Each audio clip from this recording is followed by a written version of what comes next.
Hello, how you doing? Hello, is this Dazzle? Yeah, it's Dazzle. Yes, how you doing? I want to know if I can book a reading or if you're available for a reading. Yes, always. What's on your mind?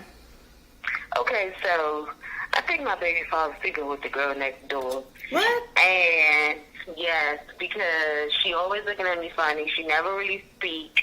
But every time I'm with him, it's like she speak and be giggly, like doing this like a side eye thing. I think it's like a woman's intuition thing. He say I'm tripping, but I know I'm not. She don't do nothing for me, nothing for my kids. And the other day, I found like a Gucci receipt in his armrest, and just coincidentally, she had like some We Gucci. going.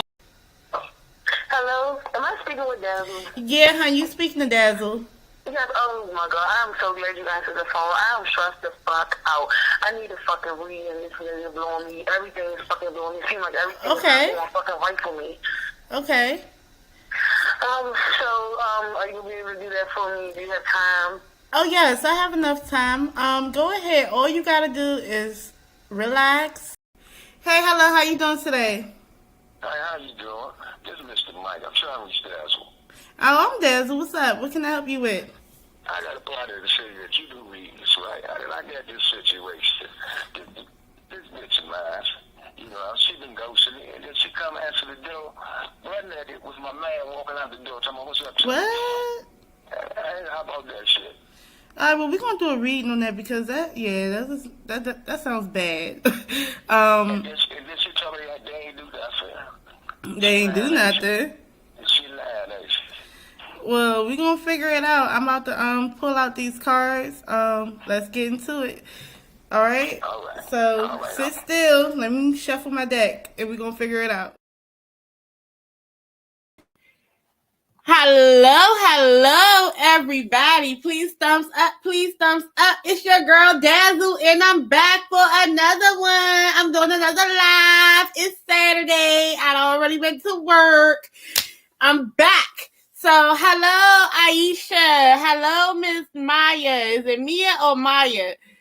Mia. Mama Mia. Hello, everybody. Okay, so first of all, my name is Dazzle, and I'm here to do another tarot reading and to talk mess. Please like, comment, and subscribe to my YouTube channel and hit that notification bell so you can be notified of when I upload and when I go live. And if you would like to book a private reading or donate, everything is down in the description box and it's on the banter.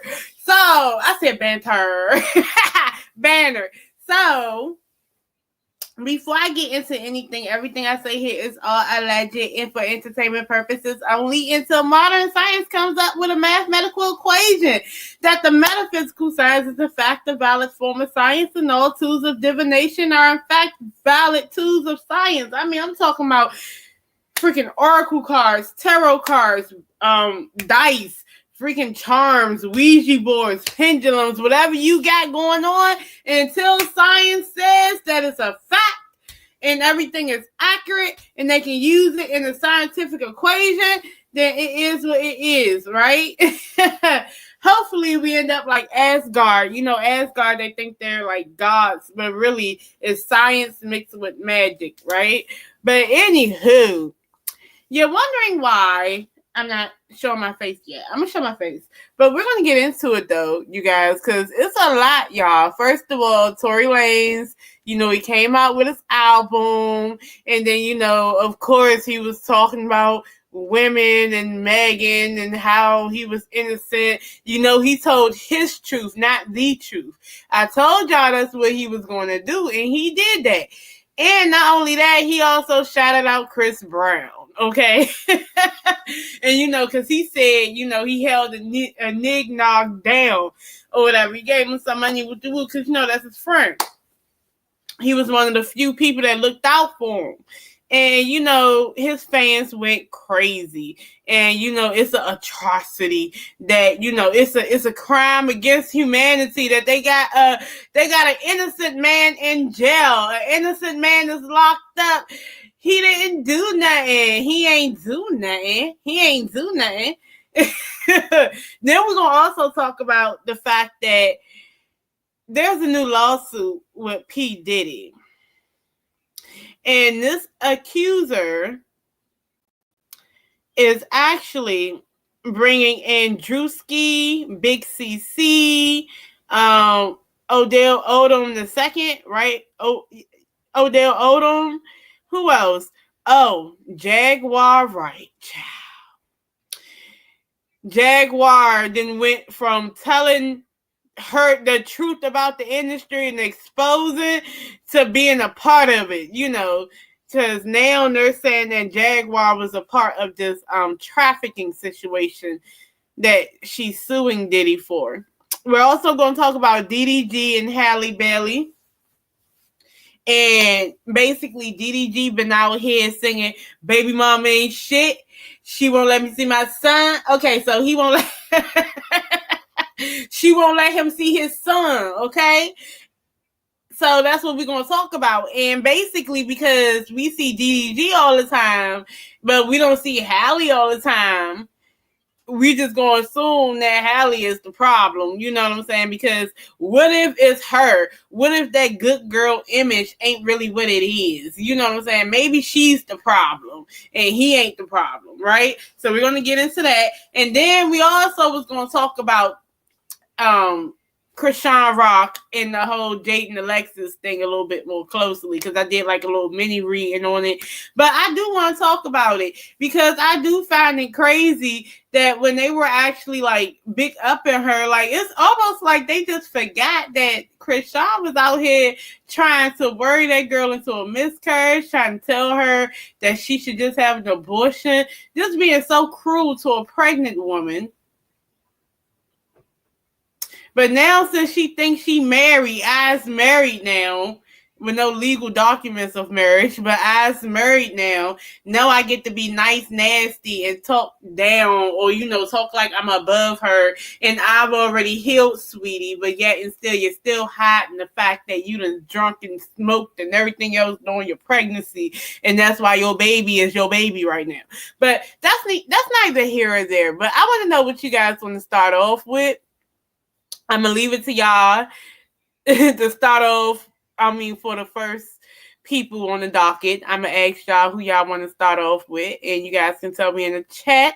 And also, if you guys want to come on and talk to me, you guys very well so much can, right? So I'm going to give you guys the link also if you guys want to jump on and talk and say your opinions about these people as we go on through.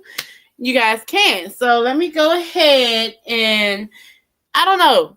Like I said, what you guys want me to start with? I want to know I don't know. It's so much I want to say. But I don't know which topic to start. Who to start with first, y'all. Help me out. Help a sister out. Help your girl out. You was like, oh Lord. Yes, oh Lord. A whole bunch of foolery, tomfoolery, child. Let's start. You know what? Ain't nobody gonna tell me. We're gonna do this. We're gonna start with the P. Diddy and Jaguar Wright lawsuit, right? The new person. So we're gonna do a little bit. Yeah, you gotta hear about Jaguar. Yes, Jaguar just, I don't know. She talked herself into a mess, which is crazy. But we're gonna start. We're gonna be reacting to Chronicle Speaks, who's actually gone over the court documents, right? And while we're reacting, while she's talking, I'm gonna stop and then I'm gonna give my opinions and stuff. But after we finish listening to the court documents, then we're gonna do the reading on it, and then we'll go to the next, right? Okay, so let's start. I'm trying to figure out where to start at. Okay. So it's a whole thing. It's some pages long, child. Hold on, y'all. It's some pages long. It's a long ass document. His abuse and terrorism. Okay, here you go. Here's Chronicle Speaks. Shout out to Chronicle Speaks, y'all. Janice Combs, Keith Lux. Okay. And please follow Chronicle Speaks, and please, God, don't let her strike my channel. But yeah, here you go. Please, I don't have any time for any gossip now. Right, aka Jaguar Wright, Drewski, Odell Beckham, and many others. We are going to find out what links these celebrities to Diddy in this case. But before we do that, please be sure to subscribe to this channel. All right, she got to pay her bills. Subscribe to her channel, y'all. Any news regarding this story come on. and so much more. Now let's get back into it. Now Miss Ashley Parham is filing this lawsuit. Okay, so the name is Ashley Parham. That's the lady who is filing the lawsuit. Ashley. Okay, go ahead. John and Jane Doe, known together as the plaintiffs. Hold on. Wait. Still forgot to tell you guys. She initially filed the lawsuit. Then she went back and amended it to include a John and Jane Doe, who I believe is a mother and son. Okay, so that's what's going on. Filing their lawsuit against Sean P. Diddy Combs, Christina Corum, also known as KK, Shane Pierce, Ruben Valdez, John Pelletier, Odell Beckham Jr., Drewski, Jaguar Wright, Helena Harris Scott, Matthias Gonzalez, Brandy Cunningham, Janice Combs, Keith Lux, also known as Big Homie Cece, and John and Jane Doe's 1 through 10. Together, they're known as the defendants. Now, this case involves... Hold on, wait. I didn't know it was that many goddamn people. So basically what she's trying to say is that P. Diddy had a whole network of people helping him sex traffic and things like that, right? So all these people. Was RICO enterprise for the purpose of as assault, battery, or as abuse, false imprisonment, and kidnapping for the personal and financial benefits to the enterprise participants. Defendant Diddy has been sued by countless individuals for crimes similar to the ones enumerated in this complaint. Defendant Diddy is currently a federal inmate awaiting criminal trial for crimes similar to the ones enumerated in this complaint. Defendant K. Okay, and just to add though, I just want to add, the craziest part about all the civil cases that Diddy has, especially with the Tony Bugsby lawyer, everything in the paperwork, everything is about this bottle of this drug bottle that was put, the drugs that was put into the baby oil. When they found out it was drugs in the baby oil, or, he was drugging females, it's like he copied and pasted the same drug bottle on every single document for each case. And I'm like, how come everybody's seeing the same valve? It's the exact same valve. And I'm like, okay, that's fishy right there. So everybody's seen the exact same valve being put in the baby oil or the drink, and they got drugged. I don't know. Maybe y'all can tell me. The shit sound crazy to me. Sound like a bunch of BS. But go ahead.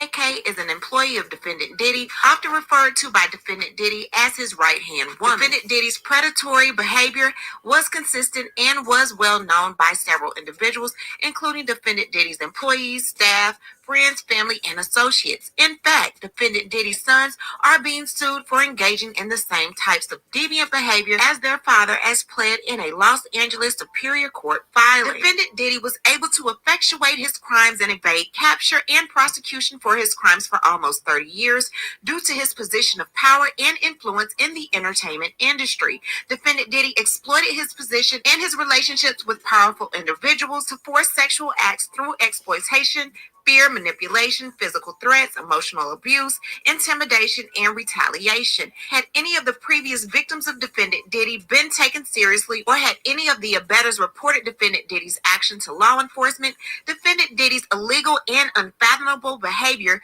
could have been prevented. Instead, Defendant Diddy was able to rain his abuse and terrorism on countless victims for over 30 years. Additionally, had Defendant Diddy's numerous business partners and associates not ignored Defendant Diddy's deviant behavior, Defendant Diddy would have been unable to continue his pattern of abuse over such a long period of time. As alleged herein, Defendant Diddy abused his power of position in the entertainment industry to garner loyalty and trust from the public at large and law enforcement, while instilling fear and intimidation in the hearts of his voluminous victims. Allegations against Defendant Diddy have been disregarded for decades, therefore creating a failure to protect victims like the plaintiffs named herein. Unlike most victims of defendant Diddy, who were employees, sex workers, or individuals seeking out defendant to help launch their careers, plaintiff Parham does not fall into any of those categories. Plaintiff Parham met defendant Diddy due to happenstance and still ended up being brutally victimized in a similar manner as described by the others who have preceded her filings and others who surely will follow, including They gotta pay their rent. They gotta pay their bills, y'all. Hold on. But I do find it funny also that in the actual lawsuit that the criminal case that Diddy has going on, Cassie is victim 1 and there's 2 other victims. And my thing is, if he was doing what they said, these accusers said he was doing, all of that is criminal. Like, even right now, that sounds like a RICO charge. Why is it that that's not part of the federal case that he has? Like, would not the feds pick that up? Like, if there was proof of that and it was true, the feds would be happy to pick that up. That's even more evidence, an over substantiated amount of evidence to convict. So I don't understand, but yeah. Plaintiff John and Jane Doe met with defendant Diddy through their connections in the music industry, as plaintiff John Doe was a previous plaintiff against Michael Jackson for assault as a minor. Due to defendant Diddy's agreement and then the John Doe that she put on there, okay, just so happened to have sued Michael Jackson when he was a minor. His mother and him sued Michael Jackson, right? And then they tried to credit his estate, like, you know, when the debtor is trying to collect the debt. Mind you, Michael Jackson, unlike Jay-Z, the first allegations, when they started strong-arming him, he decided to settle, which led way to all these people just coming in, you know, they seen blood in the water. You know what I'm saying? They came in like sharks. So I feel like P. Diddy is going through the same thing that Michael Jackson went through. And I wish he would have been smarter. Even if he is guilty of what he's guilty of, he should have been smart and not settled and took it to court. So you can differentiate from the real victims and the fake victims. You know what I'm saying? That would have been a more smarter thing to do. Make them go to court and make them say all that shit in front of a judge. And you'll figure out who's real and who's fake. You know what I'm saying? So, yeah. Let me go ahead. But that's crazy that the same people who was suing Michael Jackson in the civil suit is now going after P. Diddy. So basically, Michael Jackson just so happened to do something to you. Now, P. Diddy doing something to you. Like, how many times can one person be victimized by multiple celebrities through a lifespan that don't even know these celebrities? How does that happen? Like, how is that so that like just random stuff like that? You're like, y'all gotta tell me, because it's kind of crazy. But I keep going. To participate in a corrupt enterprise, plaintiff and countless other victims have been immeasurably and permanently harmed. Plaintiffs allege as follows upon personal knowledge as to themselves and their own acts and experience, and as to all other manners upon information and belief, including investigations conducted by their attorneys. Now, we've gone over Ashley Parham's complaint before, but this time the amended complaint includes Jaguar Wright, Drewski, Big Homie CC, Odell Beckham Jr. So we're going to see how all of them link to this story regarding Ashley Parham and Diddy. Do I need to bring the receipt? Oh, God. I'm letting you know right now, this document is very long, but we are going to get down to the nitty gritty of it. So if you don't want to hear me read, Shut up. Plaintiff met defendant Shane in February 2018 after an altercation with another man at a bar, and defendant Shane came to plaintiff's rescue.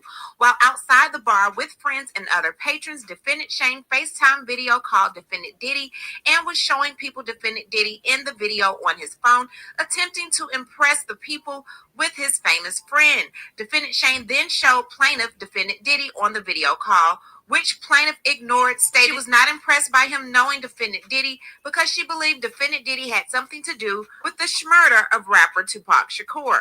Visible in the FaceTime call was defendant Diddy and some of his children, including his sons Christian and Quincy. It appears from the plaintiff's perspective, defendant Diddy was having a get-together at his home. Okay, keep that in your back pocket too. So the plaintiff don't like Diddy because she feels like he had something to do with the unaliving of Tupac. And based on that, even though I feel like that, a lot of people feel like that, but it is a conspiratory thing. So just keep that in mind, because we can go back. We're going to get back to that. Ooh, there we go. During the time of the FaceTime call with defendant Shane, defendant Diddy heard plaintiff's statement and made a remark that plaintiff would pay for her statement regarding Tupac and overall dismissal of defendant Diddy. On March 23, 2018, defendant Shane invited plaintiff over to his home to assist him with his cancer medication because he stated he was weak and unable to open his medication. Upon plaintiff's arrival, defendant Shane informed plaintiff that he wanted to give her a ride in his new car. Plaintiff and defendant Shane left his residence for a brief period and then returned. Once they returned, defendant Shane left the door to his apartment partially open and stated that the door was ajar because there was an issue with the door where it couldn't close completely. Defendant Shane was renting an apartment on the lower floor of a home in Orinda, California. Defendant Shane had a separate entrance into his residence that led to the backyard of the home. The home also had a main entrance on Loma Vista Drive. Defendant Shane rented the home from a woman who lived in the upstairs portion of the home and had 2 dogs who resided with her. Plaintiff and defendant Shane then began to watch a movie, and defendant Shane offered her a glass of water, which he retrieved and brought back to plaintiff. Approximately 10 minutes after plaintiff and defendant Shane returned from their drive, defendant Diddy entered defendant Shane's residence. Defendant Diddy entered the home in a grand, ready-to-party manner. Okay. Now, here's the thing. She just said she don't like Diddy because she felt like he killed Tupac, unalived Tupac. Diddy then basically said he was going to retaliate. Like, he was going to make her pay for what she said, her remark, right? So you're going to stay around for Diddy to come over. If he's such this bad guy, why are you standing around for him to come over after you disrespected him, right?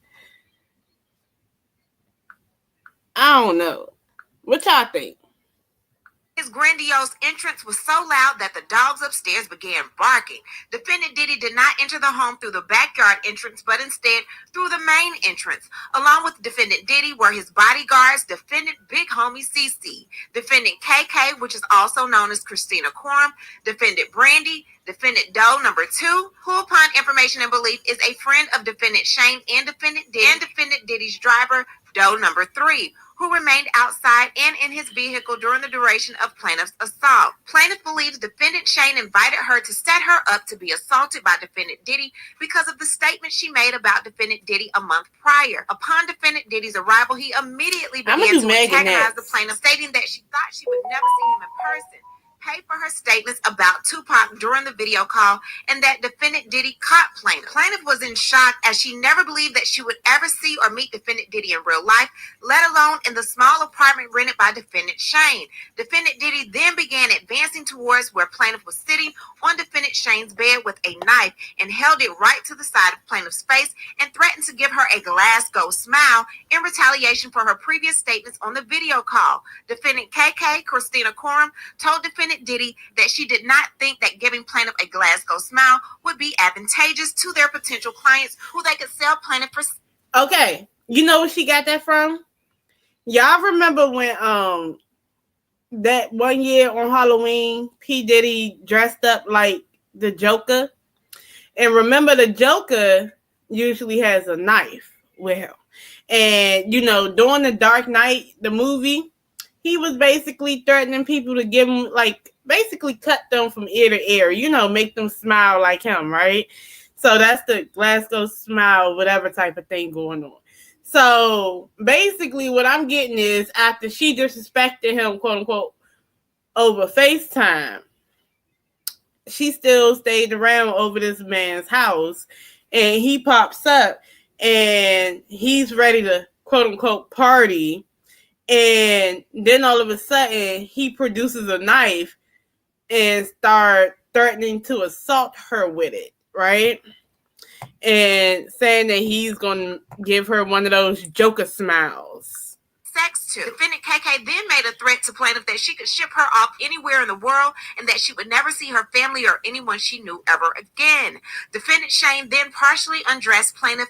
Then defendant Diddy removed the remainder of plaintiff's clothing, removing the knife from her face and then retrieving a bottle of liquid from a large fanny pack. Defendant Diddy then squirted a bottle of liquid on plaintiff, which placed her in fear. That's the baby oil, y'all. He done pulled out his secret weapon. He done pulled out the baby oil with the drug in it and started dousing her like she was just a bag of dirty clothes going into the washing machine. Just start dousing her with freaking what is that? What y'all like to use? Tide and Downy and stuff. Just start dousing her with baby oil. So the baby oil came out. The Joker knife came out. And in the midst of this, nobody's saving her. Nobody's doing nothing. You know, they're just letting him do it. That she was being squirted with a chemical substance like acid. Plaintiff soon realized the substance was an oil lubricant. Plaintiff was squirted with this liquid substance over the entirety of her naked body. Defendant KK, Christina Coram, was then told by defendant Diddy to insert what looked like a syringe from sterile packaging into plaintiff's feminine region. Defendant KK did as told while assisted by defendant Brandy, and then told defendant Diddy that they were unable to use the IUD because it had prematurely been released. Hold on, wait. So not only did you stay around for somebody you don't like to show up out of nowhere, he then accosted you and threatened you with a knife, Joker style. Made you get buddy naked. Doused you like you was a demon on The Exorcist with a whole gallon of bleach. I mean, not bleach, baby oil. With the whole gallon of baby oil. Then made you sit back and put your legs up on the stirrups like you was in the gynecologist's office to insert something within you. Like an IUD or something. And you ain't say no. You ain't fight back. You ain't get to swinging for your life. You know, you ain't go kill Bill. You ain't do nothing. You just complied, and the other man made you comply. And now you're just sitting up like you're at the gynecologist. And now P. Diddy, after he done threw out his secret weapon, the baby oil, now you just drenched head to toe on the stirrups on the gynecologist table, getting ready to get inserted with an IUD. Yeah. That's what's going on with this. Yeah. Tell me what y'all think. Packaging. Defendant Diddy, upset by this, took the syringe from defendant KK and tried inserting it in plaintiff's feminine region instead. Defendant KK and Diddy began to argue as defendant KK continued to advise defendant Diddy that since the IUD had been prematurely released from its packaging, it was no way they could insert it into plaintiff's feminine region effectively. After some time, defendant Diddy heeded the advice of defendant KK and removed the syringe from plaintiff's feminine region and handed it to defendant KK. Defendant K. Okay, they paying rent right now. They paying rent. They got a commercial. But how does that happen? Like, he went from trying to party to brandishing a knife, going full Joker, to pulling out his secret weapon as the diddler and dousing you with baby oil, to now there's a full gynecological procedure happening on you. And as the good doctor, he is sitting there conversing with his colleague about the insertion of a syringe up your vaginal area. And he take heed to his colleague saying that because it was prematurely unwrapped, he cannot put it in. Is this an essay or is this a gynecological exam? Like, I'm getting confused. I don't know. I kind of feel like what the hell is going on? I mean, is that what essay assaulters are doing? Are they making you lay down and just doing the whole gynecological exam now? They're not just trying to take the coochie no more. They gotta inspect the coochie, insert an IUD in the coochie. What's going on? What is going on? And these are the victims we're supposed to believe, though. But because she included Jaguar right in it, I'm sorry, I'm just going to believe whatever she say. Even though if it sounds crazy, I'm going to believe it. Why not? Randy then exited defendant Shane's residence, leaving plaintiff alone with defendants Diddy, Shane, and John Doe's, who have been named herein. Defendant Diddy then picked up a television remote that was near plaintiff and violently inserted it into plaintiff's female regions. Defendant. Hold on, wait. It went from gently trying to insert an IUD that won't insert to now he just said F it. I'm not the gynecological doctor no more. Now I'm back to the diddler. I'm just going to insert a whole RCN Xfinity Comcast remote up her cooter.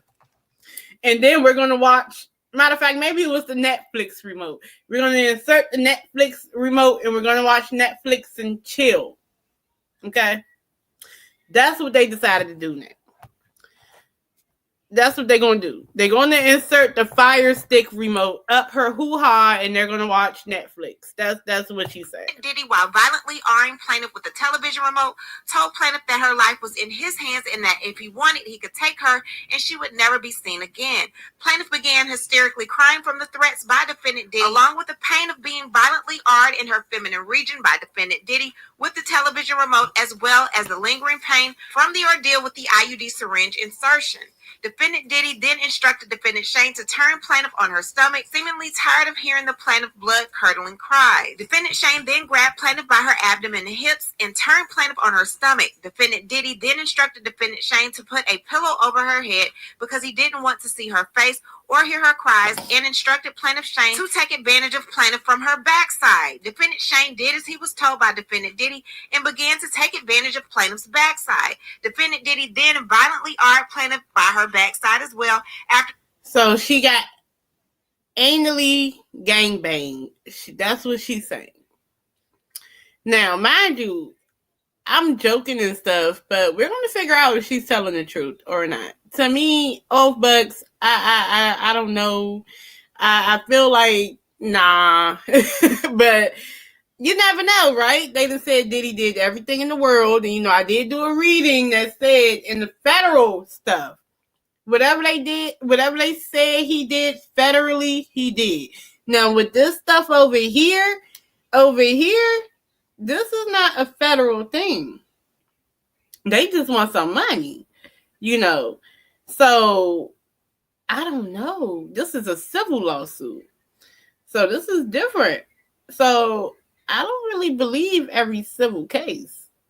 So, this is crazy, y'all. I'm stuck on, he went from being full-blown joker to the diddler with the baby oil. Then somebody's OBGYN that nobody's asking for.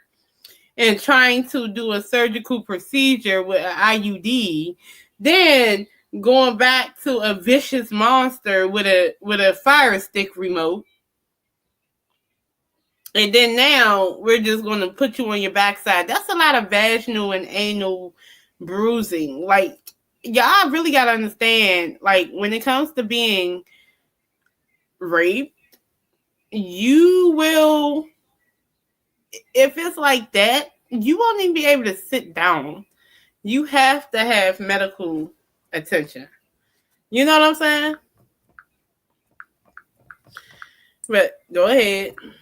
after defendant Shane. Defendant Doe number 2 then joined defendant Diddy and Shane, taking turns taking advantage of plaintiff's backside. Immediately after defendant Doe number 2 took advantage of plaintiff, he exited defendant Shane's residence. Defendant Diddy then instructed another defendant Doe to also take advantage of plaintiff. Defendant Doe has been determined to be defendant Drewski. Instead of immediately taking advantage of... Not Big Drewski. Now Big Drewski and angrily right there too. Child. Plaintiff, defendant Drewski doused plaintiff with more oil/lubricant and then jumped on top of plaintiff's naked and oiled body, treating it like a slip and slide and knocking the wind out of plaintiff due to his enormous size. Defendant Drewski then caught himself... Now she just sat there and clowned this man in that lawsuit. She said he treated her body like a slip and slide and knocked the wind out of it because his big ass belly flop. I know she ain't just say Drewski was motherfucking Rasputin. You want to see a bitch go down the slide, don't you? That's what that was. He wanted to see a bitch go down the slide. What the hell? Go ahead. I don't know, y'all. Y'all tell me how y'all feel. From sliding over plaintiff's oiled body and off the bed. He then began taking advantage of plaintiff's feminine region. While defendant Drewski was taking advantage of plaintiff, defendant Diddy sat in a chair near the bed and began to pleasure himself while recording plaintiff's R by defendant Drewski. Another party's phone fell on the bed near plaintiff. Plaintiff then attempted to grab the phone, but it slipped out of her hands and onto the floor due to the oil/lubricant that had been doused all over her person by defendants Diddy and Drewski. Defendant Diddy began laughing at plaintiff's attempt to grab the phone. Throughout the violent gang R, defendant Diddy made constant belittling remarks to plaintiff, including that he owned her now. At some point during this ordeal, plaintiff remembers defendants referring to another defendant Doe as Cornelius and remembers the name because it was so odd and unique. Plaintiff has come to discover that defendant Doe Cornelius, who R'd her, was defendant Odell. Plaintiff's body was becoming more and more limp over the course of the violent R until eventually she had no control over her body, nor could she move her body. While defendant Drewski finished R'ing plaintiff, defendant KK entered the room to examine the condition of plaintiff, who was barely able to move or control her bodily functions. Defendant KK examined plaintiff to see if she needed assistance and was about to give plaintiff an IV fluid. Plaintiff could not be certain if she did or did not receive such intravenous intervention. Defendant KK then opened a different bag, different from the one defendant Diddy removed the oil from, where plaintiff observed several medicine bottles, IV fluid bags, and other unidentifiable powder-like drugs. Defendant KK then removed a pill from one of the medicine bottles and gave it to defendant Diddy. Defendant Diddy then inserted the pill into plaintiff's mouth and down her throat to where plaintiff had no choice but to ingest the unknown pill. Defendants Diddy, Shane, KK, Odell, and Drewski then... So they gave her a Plan B pill? So they were anally assaulting her, vaginally assaulting her with the Fire Stick remote, and then did whatever else and forced her to take a Plan B pill. That's what that sounds like to me, y'all. Exited the residence to the backyard where they smoked marijuana and cigarettes. Plaintiff remained in an almost lifeless state in defendant Shane's bedroom until she finally regained her bodily functions. Plaintiff began looking for her clothes in her purse that contained her car keys and her cell phone. Okay, I call BS. Again, if you have been assaulted in that way, you're not just up and getting no cell phone and no purse and getting the hell up out of there, okay? That's vicious, okay?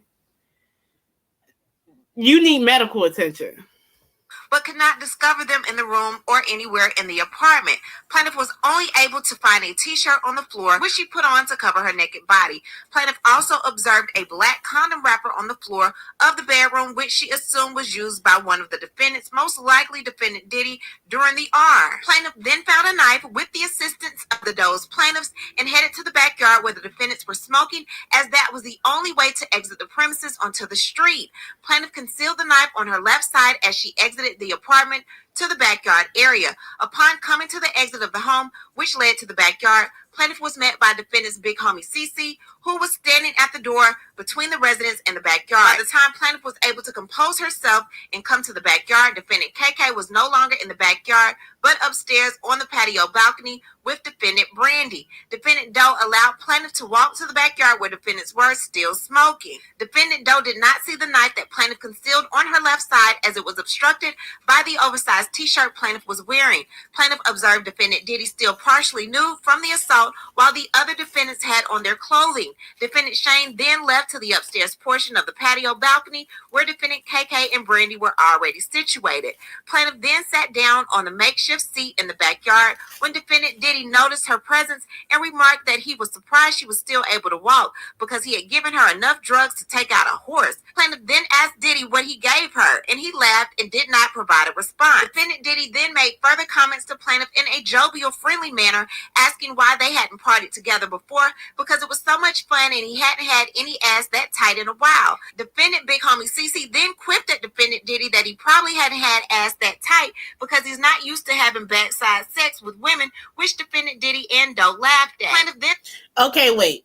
If Diddy is supposed to be so defensive about his sexuality, and he's supposed to be this big bully, and he's supposed to be this evil, wicked man, you know, with a hair trigger type of personality, why is he laughing and joking when somebody crack a joke and be like, oh, you ain't have ass that tight because you've been messing around with the boys? No. If they're supposed to be his do-girls, they're not going to tell their leader that outright in front of everybody. I mean, I'm just saying that's another thing. I don't know. It sounds crazy, but I don't know. Then told defendant Diddy she did not party with him and she did not enjoy partying with him and that he awed her. Defendant Diddy did not like plaintiff's response to his lighthearted commentary and offered plaintiff money and instructed plaintiff to say that the violent R was consensual and that plaintiff was a sex worker. Plaintiff became enraged and yelled at defendant Diddy that her R was not consensual and that she was not a sex worker and she refused to take any money from him. Girl, why are you going back and forth with him? Talking about something. No, I'm not a sex. No, girl, you supposed to be trying to get up out of there. They do some stuff like that to you. You supposed to run. As soon as you see an exit, a light at the end of the tunnel, you're not supposed to talk to the demons. You're not supposed to converse with the beast. You're supposed to run. You got a knife right beside you. You're supposed to be like, look, I cut you and run. Okay, that's what I think. You know, that's what I would do. If, God forbid, if I'm ever in that situation. I'm not going to sit back and entertain a damn conversation. If I can get it out, I'm taking it. What is she talking about? She had a conversation and he was talking about, no, what are you talking about? And would tell the police that he had awed her. Defendant Diddy then told plaintiff no one would ever believe she had been awed by him, and if she did tell anyone such, that they would harm her family. Defendant big homie Cece then showed plaintiff his phone, which looked as if it was outside of plaintiff's estranged sister's residence, as she could see her sister sitting on a couch and her sister's spouse on the balcony. It looked as if someone was outside the residence streaming this video to defendant big homie Cece's phone. Plaintiff, while still rattled by what she was seeing on defendant big homie Cece's phone, was still angry about being gang-R'd and was not complying with defendant Diddy's request to take the money being offered to say that the R was consensual. Defendant Diddy then called defendant Janice in an effort to further convince plaintiff not to report her assault. Defendant Janice yelled at plaintiff to not hurt her son. Plaintiff told Janice that she done put the mama in it too. She done told the mama. So basically, after all that trauma, you're going to sit back and talk to his mama and snitch on him and tell his, after he called his mama, you're going to talk and converse with his mama and tell his mama what her son did to him just for her to say, you're not going to hurt my son. Like, what are y'all talking about? Why are we even having Girl, get up out of there. You supposed to be up out of there. You supposed to get the biggest thing you can find and knock somebody upside the head with it and run and don't ever look back. But I guess that her son had violently argued plaintiff. Defendant Janice, seemingly unfazed by the statement, then continued her demand with plaintiff to take the money being offered and not report the art to law enforcement. Defendant Diddy then made further threats that he had gotten off from bigger crimes than this and referred to Tupac again, further antagonizing plaintiff. Defendant Big Homie CC turned to defendant Diddy and pulled his pow-pow on him, asking him to repeat what he had said in reference. Oh, Lord. So now the bodyguard, Big CC, who's protecting Diddy. First of all, I want to know this. If y'all love Tupac so bad, why are you being a bodyguard for Diddy if you feel some type of way? So this person must love her some Tupac. This accuser must love her some Tupac and stand on quote unquote business about Tupac. This is a good story, y'all. I don't know. I think Tubi should pick this story up. Reference to Tupac. As the two of them were exchanging words, plaintiff went behind defendant Big Homie CC, where he seemingly began to protect plaintiff. Defendant Big Homie CC then advanced to defendant Diddy, questioning him over the comments he made about Tupac. During this commotion, a neighbor directly across the street came outside and peered into the backyard and asked what all of the commotion was about. Defendant Big Homie CC then pointed his pow-pow at the neighbor and instructed him to mind his business and return to his residence. Defendant Big Homie CC then turned the pow-pow back on defendant Diddy. Plaintiff, not far behind defendant Big Homie CC, tried to grab defendant Big Homie CC's hand that had the pow-pow. The pow-pow then went off and hit the hill behind defendant Shane's residence. Defendant Diddy then ran up the back stone stairs near the hill in the backyard towards where defendant KK, Shane, and Brandy were. Plaintiff charged towards defendant Diddy, moving the concealed knife from her left hand to her right hand and in pursuit of defendant Diddy. Plaintiff then pushed defendant Diddy from behind while on the stone stairs outside, causing him to fall with his back to plaintiff. Plaintiff then raised the knife in a rage from the events that just transpired and with the intent of driving the knife into defendant Diddy's back when he turned around and began pleading for his life. Oh, no. So basically, after that crazy, horrific ordeal, she stayed around to the point that she witnesses everything else that happens. And, you know, Tupac, bringing up Tupac set it off. And instead of using the knife to get away immediately, now she becomes the hero. And she becomes the predator. And Diddy becomes the prey. And now she's on top of Diddy. And she's ready to kill Diddy and end him for what he has done to her. But if everybody that's in this thing right now did something to you because they anally GB'd you, you would have been swinging that knife every goddamn way and trying to get up out of it. I don't know, y'all. Y'all tell me. Do y'all believe this story, yes or no? Please tell me. So far, do y'all believe this story? I'm going to do a countdown. Okay? Let me see something. I'm going to do a countdown. Please, in the chat, tell me if y'all believe this story. I want to know. I'm going to do a 30-second countdown. Do y'all believe the story that this accuser is telling so far? Do you guys believe it? Because not only that, Jaguar Wright part, her part in it is about to come up. Okay, but you guys need to hear the whole thing. So when I do the reading, y'all know what I'm saying. And now y'all know what I'm talking about. So please press 1 if you believe the story. Give me a 2 if you do not believe the story. I'm going to do a 30-second countdown.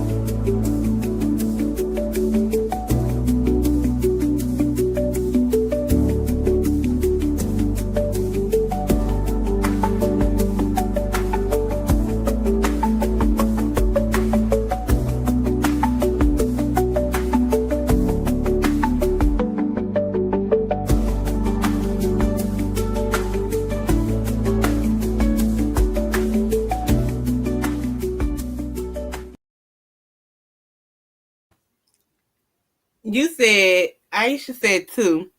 I don't believe that shit either. I don't believe it. But me being petty, because I know Jaguar like to tell stories on people, I'ma believe it. Because I feel like if you can believe what she say, you can believe what she say. So, I mean, believe all victims. That's what people been telling me, to believe all victims, child. So I'm going to believe all victims. Okay? I don't believe it, but for the sake of believing all victims, I'm going to believe it. This harrowing story is true. Let me go ahead. Life. Plaintiff, shocked now to see defendant Diddy acting as a victim, had a moment of clarity and then turned and ran down the outdoor stone staircase back out to the backyard to escape. Defendant Diddy then chased plaintiff down the stairs and attempted to push her, but she was already at the bottom of the stairs and gained her footing and wielded the knife at defendant Diddy, grazing his abdomen. Hearing the commotion, defendant KK and Brandy emerged, and defendant KK then administered first aid to defendant Diddy for the injuries caused by plaintiff. Plaintiff tried to make a quick dash for the exit, but it was thwarted by another defendant, Doe. After a period of time, plaintiff was able to abscond from defendant Doe due to the first aid commotion with defendant Diddy and was able to run down the street. Once plaintiff made it onto the street, she began yelling loudly for someone to call the police. Defendant Doe, who had now caught up with plaintiff, advised plaintiff that he was an undercover cop. To this day, plaintiff is unsure of the truth or falsity of that statement. The same neighbor then again emerged from his residence asking what was transpiring. Just as plaintiff was attempting to answer, gunshots began being fired in plaintiff's direction. Plaintiff fled to a car near where the neighbor was also taking cover and lost sight of defendant Doe. Plaintiff then heard an SUV screeching and speeding, leaving the residence. Plaintiff then entered the home of the neighbor, who informed her that he had already called police. Plaintiff informed the neighbor that it was Sean Combs who had arred her and shot at them, but the neighbor was unaware who defendant Diddy was. Shortly thereafter, a sheriff from the Contra Costa Sheriff's Department arrived at the neighbor's home. Plaintiff identified the person who arrived at the neighbor's home posing as a Contra Costa sheriff was defendant Pelletier. So she ended up staying at the neighbor's house for some time, but she didn't really know who to trust because this person that was... And nobody called the police. Nobody. 911. If you ain't going to call the police, you're not going to call the ambulance. You'd have been drugged, severely gang raped, and nothing. Nothing. Posing as a police officer, didn't take her home, didn't take her to the hospital, didn't call for backup. So she's like, what kind of police officer is this? So she stayed at the neighbor's house for a short time. Then she went back to Shane's house so she could further look for her keys and her purse and her phone. Hold the hell up. I didn't even know that part. So the victim went back to the site where she was victimized at. After she done got away to the neighbor's house. After she done got shot at, gang raped, all these things. She go back to get her stuff. Are y'all serious? Oh, God. Leave. Shane acted as if nothing happened, and he told her that she wasn't in any condition to drive home and she needed to sleep it off. He left the house, but the next morning he came back. He gave her keys, her purse, and her phone, and so she left. Now, she ended up calling her primary care physician and asked for an HIV and STD test in fear that she may have contracted something. Hold on, bitch. No. Y'all not going to play with me like that. Okay, so you're not going to the ER, but you're going to call the primary care doctor to get a standardized STD HIV test done to make sure you didn't get anything. So after a whole assault as degrading, as traumatizing, as stripping of humanity that it could be, you're not going to the ER for a rape kit. You're not going to call 911. At the very least, no. What are we talking about? What are we talking about? This is foolishness. This is foolishness. Foolishness. I'm sorry. Continue on with her life, but she was in fear that something would happen to not only her, but also her family, because you remember, big homie Cece showed her that video outside of her sister's home. Now, she says miraculously before the attack, Shane began driving a new car, and she believes that car was payment for what later transpired. Now, she went to the hospital and told the staff... Okay, y'all, now this would Jaguar come in there, because remember, Jaguar said that she was at the P. Diddy parties with the baby oil, and she was a pimp, and she was leading the hoes. And then she also said she was saving people from Epstein Island. So it's either you part of the problem or you part of the solution. But if you ask Jag, she part of both. So, yeah. So this is where she come in at, you know. There what happened, but she did not mention Diddy's name. Now, a different police department came to the hospital and took a statement, and she also filed a police report with the Walnut Creek Police Department and left her underwear as proof. But since then, she has not been able to retrieve the police report or get any resolve from either police department. And I call bullshit with that as well. If you made a police report, there is not one police department that will not let you, the IE victim, get a police report. If you make a report such as this, they're going to give you the information, okay? And if they don't give it to you, you can go to a judge and they will make that department give you that information, okay? They will make them hand it over. So, go ahead. Let's get into plaintiffs John and Jane Doe, who are mother and son. Now, plaintiffs were taken from their Las Vegas residence by defendant Pelletier. That's the fake police. So these the people who already accused Michael Jackson. So they probably got a payday because he was giving people money, apparently.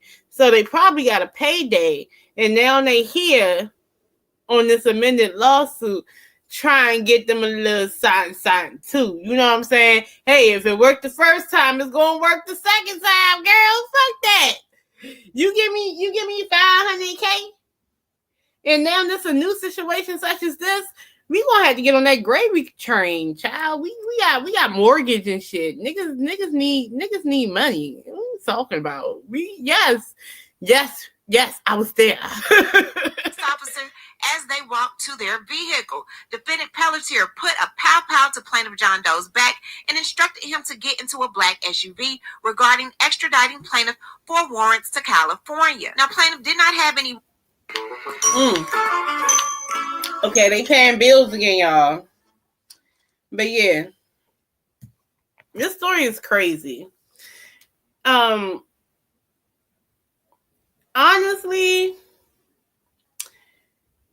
I you know what? I don't believe in believe all victims. I believe in hearing out all victims and waiting on the evidence and waiting on them to do the right thing, right? I really believe that people are going to be gagged about the fact that half the things they thought P. Diddy did, he didn't even do. He's not even being charged for. They keep talking about minors and children. He's not even being charged for minors and children. If the feds knew that he was messing with minors and children, they would have sat there and indicted him on that too. And I remember having an argument with some people in real life. And I had to tell them, like, you guys are so misinformed that it's sad. Like, I don't know. So by the end of this, y'all gonna figure out a lot. Was defendant Valdez. Defendant was unknown to plaintiff at the time. Defendant dressed in dark clothes and instructed plaintiffs not to look at him. Plaintiffs were then transported to what they believed was defendant Pelletier's residence at blank, blank, blank, Bay Street, Las Vegas. Plaintiff was ordered inside and brought into the living room and forced to sit on the couch and were physically restrained. Plaintiffs demanded to speak to the... I want to see the transcripts. I want to see the paperwork from the mother and son that they put against Michael Jackson, because I feel like they probably said the same thing in a sense or similar to it. But in this situation, they're saying they got picked up off the street at gunpoint. So they're saying they got picked up off the street and they got thrown into the car. You said if Diddy did that in Orlando, California, he would have been in jail a long time ago. They don't play that in that city. That's what I ain't even from that city, but I just feel like some of the stuff that they're saying, you would have to believe, right? In order to believe everybody, you would have to believe that nobody in law enforcement and the judicial system care about shit. And there is nobody on this earth who are good people, and everybody who might have an inch of goodness are too scared to say anything. You would have to literally adopt that ideology. And to be honest with you, that is a lie. That is a bold-faced lie. Not all heroes wear capes. We all know that. If that situation with this woman was planned out in real life, and there's witnesses and things like that, and people hear all that stuff, even if they don't get physically involved, they were going to call the police. Look at the Megan Thee Stallion situation. Megan Thee Stallion did not call the police. The people in the neighborhood called the police.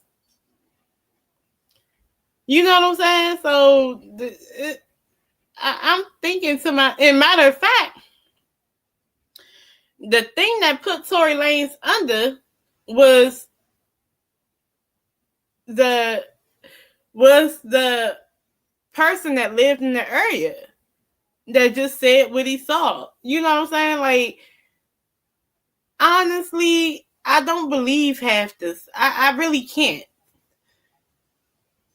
I'm an intuitive person, and I know that not everybody on earth is this bad guy. See, that's why I don't like people saying that everybody's evil, the industry is evil, the world is evil. Not everybody in the world is evil. Bitch, you're evil. Your perspective is evil. You look at people with an evil lens because you yourself are evil. That's how I kind of feel. And this is pretty much confirming what I feel. Their attorney, which was refused, ignored, or met with threats of violence. It became obvious to plaintiffs that this was not a legal arrest and that Pelletier was acting outside of colors of law. At some point thereafter, plaintiffs were ordered to the back of a large black SUV. Defendant Gonzalez was given the keys to plaintiff's vehicle, a SUV, to follow behind the SUV. Defendant Gonzalez and Pelletier had a list, which upon information and belief was a list of safe houses which they could allow parties a safe respite undetected. Defendant Pelletier appeared to be in charge, and he and Defendant Valdez were both giving out orders to the other co-conspirator defendant. Plaintiffs overhear repeated conversations in the vehicle while being kidnapped and transported about following protocol made by Defendant Pelletier to others. Upon information and belief, this protocol was agreed upon codes, including the use of communication apps like WhatsApp and or Snapchat, satellite phone, and referring to other co-conspirator defendants by their middle names. It was apparent to plaintiffs this was a professional operation syndicate. Plaintiffs were then trafficked from Las Vegas, Nevada to various locations throughout California. The first location plaintiffs were able to identify was in Danville, California. In the convoy with the SUV plaintiffs were placed in also included plaintiff's SUV that was driven by Defendant Gonzalez. Upon information and belief, Defendant KK was in another SUV, part of the convoy. At some point, Defendant Gonzalez complained he was having trouble keeping up with the convoy of black SUVs because the SUV ran poorly. Plaintiff alleged the convoy drive was for numerous hours, but the exact time was uncertain as they were unable to keep adequate track of time. The next location plaintiffs were taken among the safe houses on their route to an unknown destination, Blank Way, Danville, California. 94506. Plaintiffs heard some altercation with the owners of the home not wanting to be involved with defendant's scheme. Plaintiffs attempted to plead with the owners for help and could not understand why they wouldn't heed plaintiffs' cries for help. Plaintiff heard the owners speak a foreign language, which they believed was Farsi. Upon information and belief, this location was approximately 20 miles from the home in Orinda where plaintiff parent was assaulted. During the transportation of plaintiff across state lines, they were given water to drink, which plaintiffs believed was drug. Defendant Valdez would provide plaintiff the water, which after drinking, plaintiff would feel slightly euphoric, dizzy, and then sick. Defendant Valdez would demand plaintiffs drink the water, but they refused and/or. You said, now honestly, Jag asked for whatever she got coming, and I don't think this will be her last.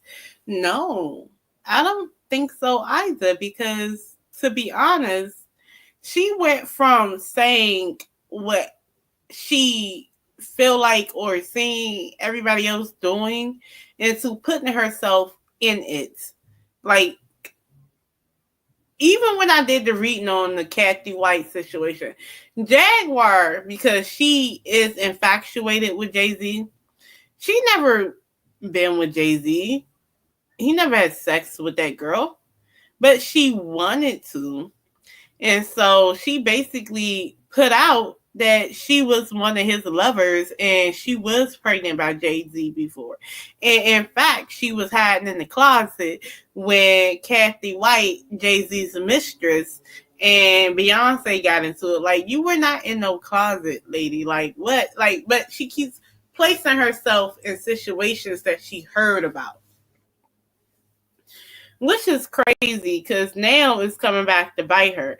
Because she done said she was with the shits, now she get a lawsuit that put her with the shits. So, I mean, what more?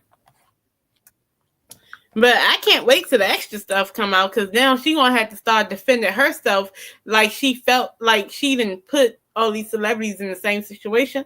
Now she's going to be in that situation. Fake consumption. Plaintiffs were forced to listen to a device with music. And I guarantee you, these people, and I don't mean no harm, no foul, and I don't mean no disrespect, I guarantee you that a lot of these people that's doing these claims, these civil lawsuits, are not even black, right?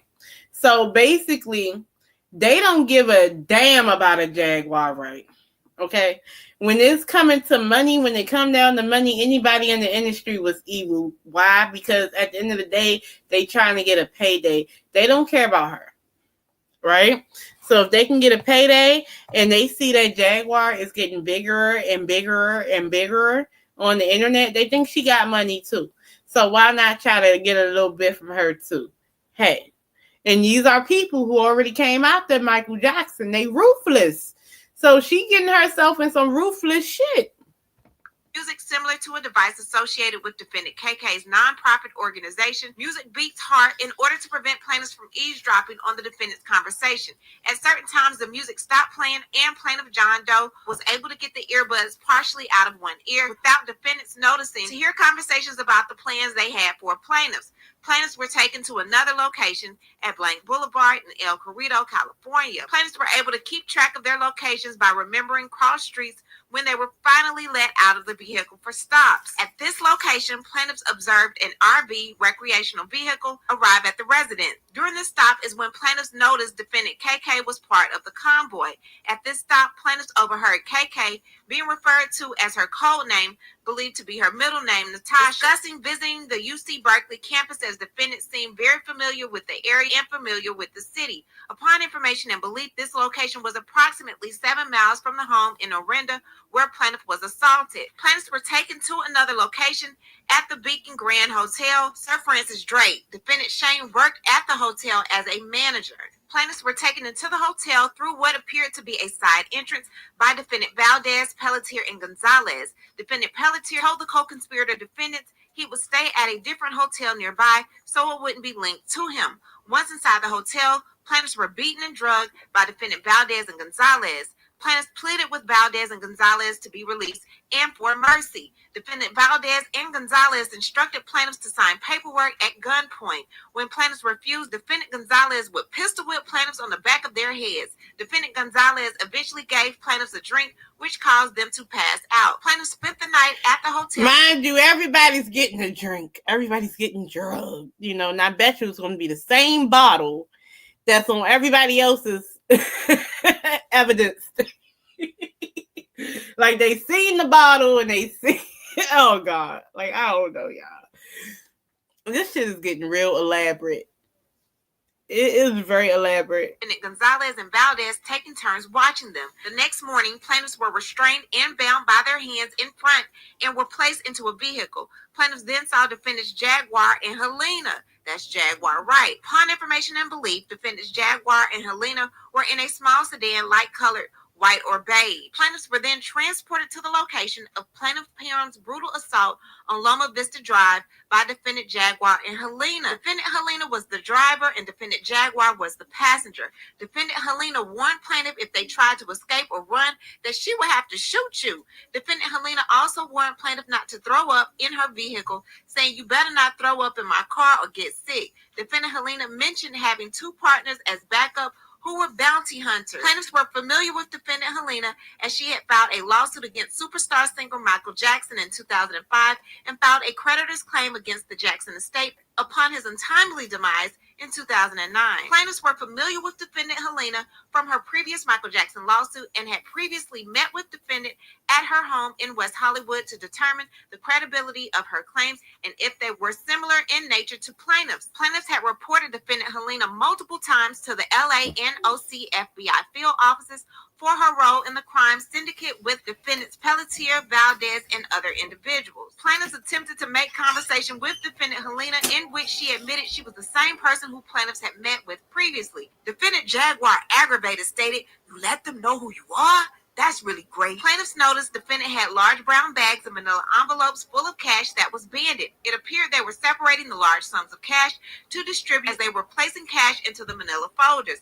Defendant Jaguar discussed with defendant Helena how the party started the first black-owned network. Upon information and belief, plaintiffs believed the network to be Revolt TV. Defendant Jaguar and defendant Helena discussed the other co-conspirators, but referred to them by their middle names: Natasha, defendant KK, Pedro, defendant Gonzalez, Lyra, defendant Valdez, Cornelius, defendant Odell, and Larry, shortened to Lawrence, defendant Pelletier. When defendant Jaguar said Cornelius, it upset defendant Helena, who said that defendants Odell and Drewski were her clients and nothing better happened to them, and plaintiffs better not say anything about them or she would have plaintiffs unalive. Defendant Jaguar then told plaintiffs they were being taken to meet John. Not Jaguar threatening victims. Ooh. Now, Jaguar, how you get that award? Because, you know, Jaguar got the award for defending the truth and defending peace and, you know, victims and stuff. Now she on this lawsuit with the shits. Plaintiffs now know that was referring to defendant Diddy. When defendants arrived with plaintiffs at the Loma Vista location, it appears as they were waiting and coordinating for others to arrive. A large sedan arrived and plaintiffs were placed in the back with defendant Valdez. Defendant Pelletier Look. Plaintiffs then arrived at a short driveway curb. Plaintiffs remember looking for intersecting street signs at this location and found blank, a dead-end street off of Loma Vista Drive. Plaintiff John Doe repeated the name of the streets to himself so he remembered and was able to whisper into Jane Doe's ear to remember the intersecting street name blank. Plaintiffs believed this was the home they were to be murdered in and tried to devise a plan for escape. Plaintiffs were brought into the house and into the kitchen where they were watched by defendant Gonzalez. Plaintiffs repeated their pleas to defendant Gonzalez to be released and for mercy, which he replied there's nothing he could do. Plaintiffs could hear other people inside the home and tried to listen to understand what was happening, which included a woman's scream. Eventually, plaintiffs were led deeper into the home where they encountered more individuals, including defendant Diddy. Plaintiffs observed several individuals gathered around a bed while defendant Gonzalez and Valdez stood outer guard. Defendant Jaguar told plaintiffs he wants something you have. If I were you, I'd figure out what it is really fast. That he, defendant, was referring to is believed to be defendant Diddy. Shortly after, defendant Drewski appeared wearing a vest and shorts, and he engaged in conversation with plaintiffs. Plaintiffs tried to appeal to defendant by talking about the music industry, and defendant instructed plaintiffs that they should cooperate. Plaintiffs described what they observed during the assault of plaintiff Parham. Not they was trying to appeal to Jaguar by talking about the music industry. No! Oh my God. After the interaction with defendant Drewski, plaintiffs observed plaintiff Parham having an IUD forcefully placed in her female regions by defendant KK with the assistance of defendant Brandy. Plaintiffs heard the Stop. Don't buy a Botanic before you watch this. All right, they paying bills again, but look, y'all get the gist of this, right? Jaguar Wright is all in this lawsuit. The paperwork was long because it was pretty much a whole thing. Like, it went from this woman, damn, the shit's so long, I forgot her name. It went from this woman going through this whole ordeal, and then she amended the lawsuit for the mother and son who also went through an ordeal with Michael Jackson to all of a sudden being pulled off the street at gunpoint and going through this whole ordeal and IUD placements and the this and the that and being trafficked and the this and the that. And you got Jaguar Wright helping these people being trafficked. Like, at this point, do y'all think, now, my girl Jess already said, like, on 100, Jag got what she got. But do you guys think that this is her karma for putting herself in situations and saying that she was there? Now she is being put in lawsuits, and she's a defendant, so she's technically being sued as well. Do you guys think this is Jaguar's fault? I'm going to do a countdown and give me a 1 for yes and a 2 for no. Okay, this, I don't know, y'all. Y'all tell me.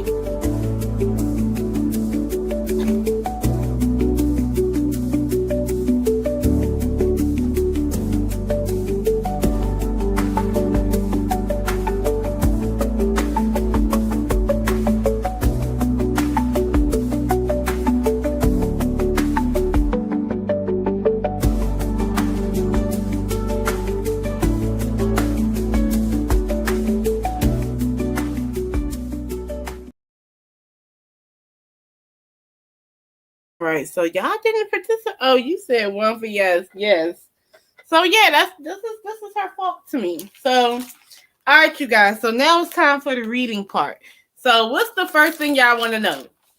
Give me one question. Help me out here. What do you guys want to ask about this situation, about this lawsuit? Do you want to ask, is this person telling the truth? Is it fact or fiction? Is Jaguar right? Was Jaguar right outside of this? If it was not true in this situation, has she ever helped traffic victims? What would you guys like me to ask?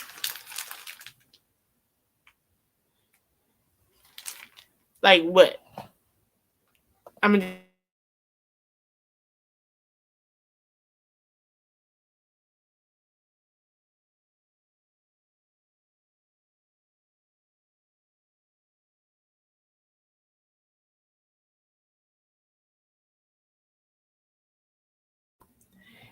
you said, and she hasn't stopped. She said Jay-Z was in her chat last night on his troll account.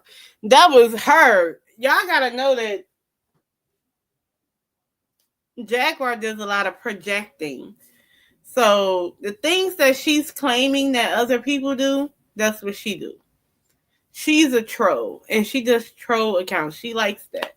So what I'm gonna ask is this, y'all. Let me put me up here. Hey, y'all. I was chilling in my room the whole time. Look, We're going to be using Tarot of Wonderland because we're going down a rabbit hole here because at the end of the day, I don't know. Okay, so I guess we're going to ask this. Is this story true? Is this woman telling the truth? And then we're going to ask, is John Doe and Jane Doe, the mother and son who also sued Michael Jackson, telling the truth in this situation? So, is Jaguar, I'm not saying Jaguar, right? Is the plaintiff slash accuser telling the truth about what happened to her at the hands of P. Diddy, Drewski, and Jaguar Wright? Is she telling the truth? Is she telling the truth? And please like this video, subscribe, and put your notification bell on. And if you don't want to do 2 of the 3, just like the video, child. It don't cost you nothing. So 1, 2. Ooh, stop just falling out. Is this accuser telling the truth about what happened to her at the hands of P. Diddy, Big CC, Drewski, Jaguar Wright, and a slew of others? Is she telling the truth? 1, 2, 3.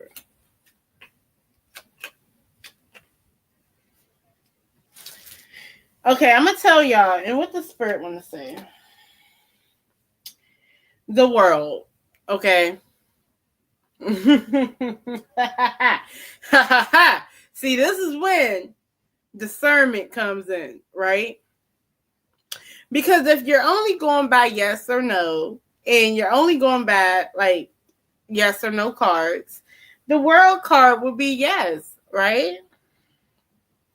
But if you have discernment and you know what the world card means literally, but you also know how to place it in situations, the world card is what a new beginning is, how is people seeing you. The world is seeing you, right? This is somebody who decided to not be a Jane Doe. This person is not a Jane Doe, right? This person wants a new beginning, wants a new cycle, right? And this is her new cycle. She wants the world to see her. All eyes is on this girl, right? And all eyes is on this girl, and this girl has a crown. This girl is being basically, this is a coronation for her, right? This is elaborate, everything else like that. So to me, this is a dream come true for this female. Yes. And her imaginations are going to run wild, and she's going to give it to the world. Okay, that's one. The 2 of Swords is in the reverse. This is a choice. This is someone making a choice because of what? The 2 of Pentacles in the reverse. This is a fluctuation of wealth. Okay, so this person is having money problems. She's having money problems. She wants to be seen. She wants to be heard. Okay. So this is a deliberate choice, and she was willing to take the risk. So is she telling the truth? That doesn't say she's telling the truth. No. Fact or fiction? There's a lot of fiction. Okay. The back of this is overindulgent behaviors, though. This 3 of Pentacles in the reverse talks about overindulgent behaviors. And you can be overindulgent on anything. So if you are a storyteller in this situation, in that lawsuit, she overindulged in that story. It's a lot of overindulging. It's a lot of embellishing. And embellishing is actually a nice way of saying that you're fucking lying. So she was lying. Okay. She's not telling the truth. All right. So let's ask this. Was Jaguar right ever in the situation where she has trafficked victims. Because that is trafficking. So let's see. Has Jaguar Wright ever been in a situation where she has trafficked victims of SA? 1, 2, 3. Yes, this comes out upright this time. Oh, did I shuffle the right way? Let me give it a good shuffle. Hold on, y'all. I'm going to give it a really good shuffle. Let's put the focus on Jaguar Wright. Jacqueline Suzette Wright. Has she ever trafficked victims of sexual assault? Because she says she has. So I want to know. 1, 2, 3. And it's all up and down this lawsuit, right? 1, 2, 3.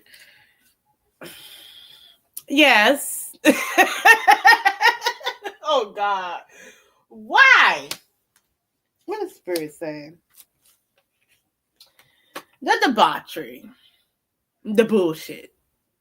Do y'all feel like she ever been a villain or a predator in sex trafficking before? Has Jaguar Wright, to you guys, have you guys ever picked up that she was a part of that before? Because the Ace of Swords comes up. This is clarity. This is a truthful person speaking truth, right? The Ace of Wands shows up. This is all about action, enterprise, relationship, passion, creativity, a new chance of that. She wanted a new start. It's a couple of things going on. She wanted a new start when it comes to the entertainment business. If she can't be famous being with them, she gonna be famous being against them, and that's part of it, right? But also, the wands are a male genitalia, sexual passion, heat. She's totally with the idea of doing it. To be honest, what I'm getting from this is that if she could be a pimp, she would be. But here's the problem with Jaguar. She has the musician in the reverse, right? She has blocked manifestations. You can say that. You can also say that she is manipulative and she's a trickster spirit. Okay. So manipulative communication means that she will. Now, here's what I'm going to say. If she could, she would. Okay. So if she has not sex trafficked people, if given the opportunity, she would. Why? Because she has a scarcity mindset. She feels broke. And she will do it for money. Not only that, she feels shut out. The door is closed when it comes to her in the industry. The door is closed, bitch. The door is closed. Okay? They dragged her away from the circle, girl. The door is closed. She has that type of mindset. Like, get your ass, and she just wants to be there. She really wants to be a celebrity, girl. She really wants to be around Rock Nation. She can talk shit about Rock Nation, but she want to be a part of it. She really wants to be around P. Diddy. She can say that P. Diddy's a monster, but she would love to be a part of that monster. Okay? That's her. So when it comes to sex trafficking, guess what? If she was in there, she would do it. Okay, so that's what she's about, for real. Okay, that's what she's about. She sex trafficked her damn self. So I mean, shit, she would do it. It's giving that she would do it. And the reason why I'm also saying that, because you got the Six of Swords in the back. This is literally somebody taking somebody's away. Even if, look, she would, y'all. How y'all feel about that? How do y'all feel about this lawsuit? Me personally, I just feel like y'all, this is the age of Aquarius. You guys, by the end of the year, at least, more than 50% of people are going to realize that you can't just believe all victims. And I understand people want to, but unfortunately, you just can't. Because you get stories like this. Child. But anywho, that's what I got for that. I love that for Jaguar. I hope this keep happening. And I hope she gets the fame and infamy that she wants. So let's go ahead, child, and talk about Megan. Okay, so y'all already know that Tory Lanez came out with his little jail album with the Photoshop jail pic, looking all buff and shit, looking like he about like 6'5", and the whole time he 312. And you know, he was talking about how, again, he's a victim, not Megan. And you know, his fans, especially, I told y'all what type of fans he got. Okay. He got emotionally interrupted females and youngins and immature fans. If they're not young physically, they're immature mentally. And emotionally interrupted females. I like to call females who got shit going on emotionally interrupted. Okay? Like, y'all remember the movie Girl Interrupted when Winona, what is her name? Winona Ryder and Angelina Jolie was in that psych facility, and Whoopi Goldberg was a nurse or whatever. And it's called Girl Interrupted. All right?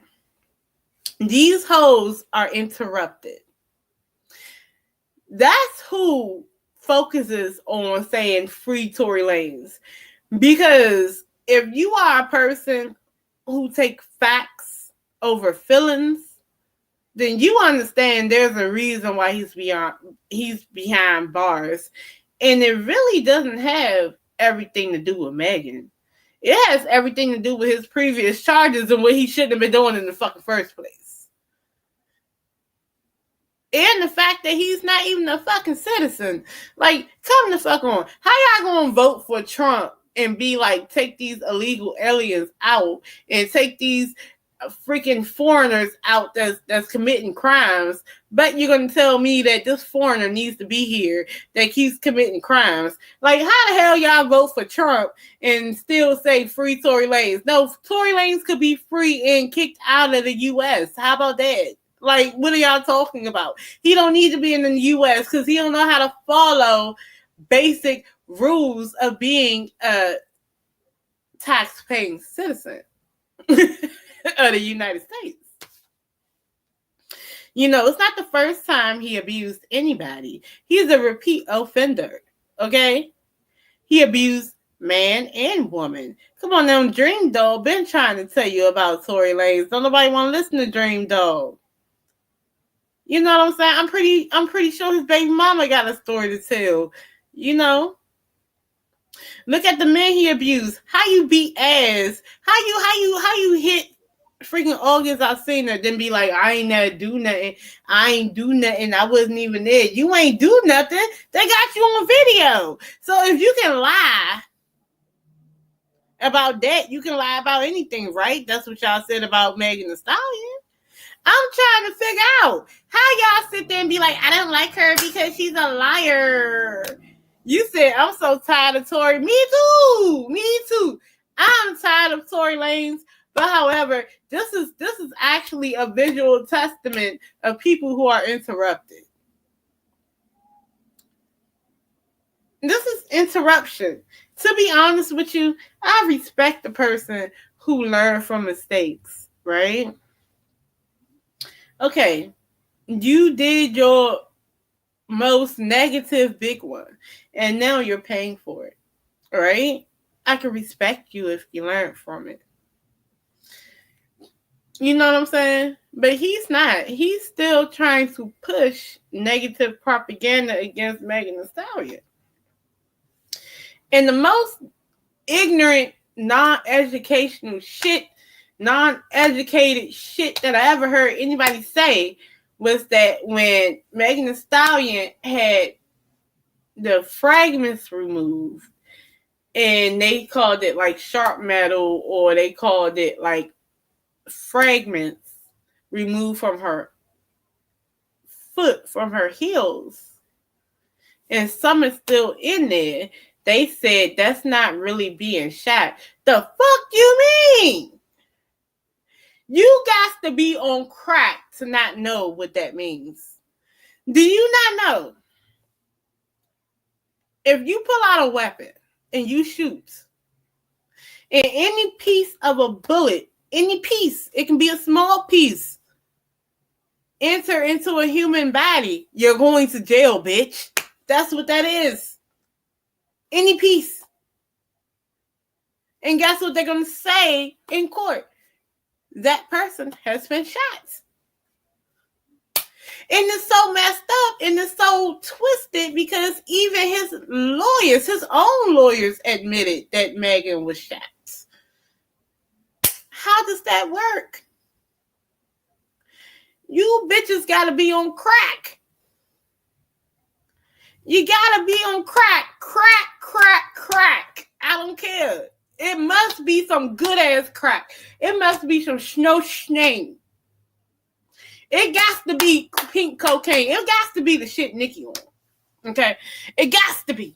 Got to be. Because the shit that they be like, oh no, and everything seems crazy. No, it don't, bitch. The only thing that seemed crazy is because she lied about fucking the leprechaun. Like, don't try to get that. Like, at this point, you can't even argue back and forth no more. At this point, y'all are interrupted. Interrupted. You got bitches in the shade room chat talking about something. An innocent man is going to jail and I hate Megan. Bitch, you don't even know her, bitch.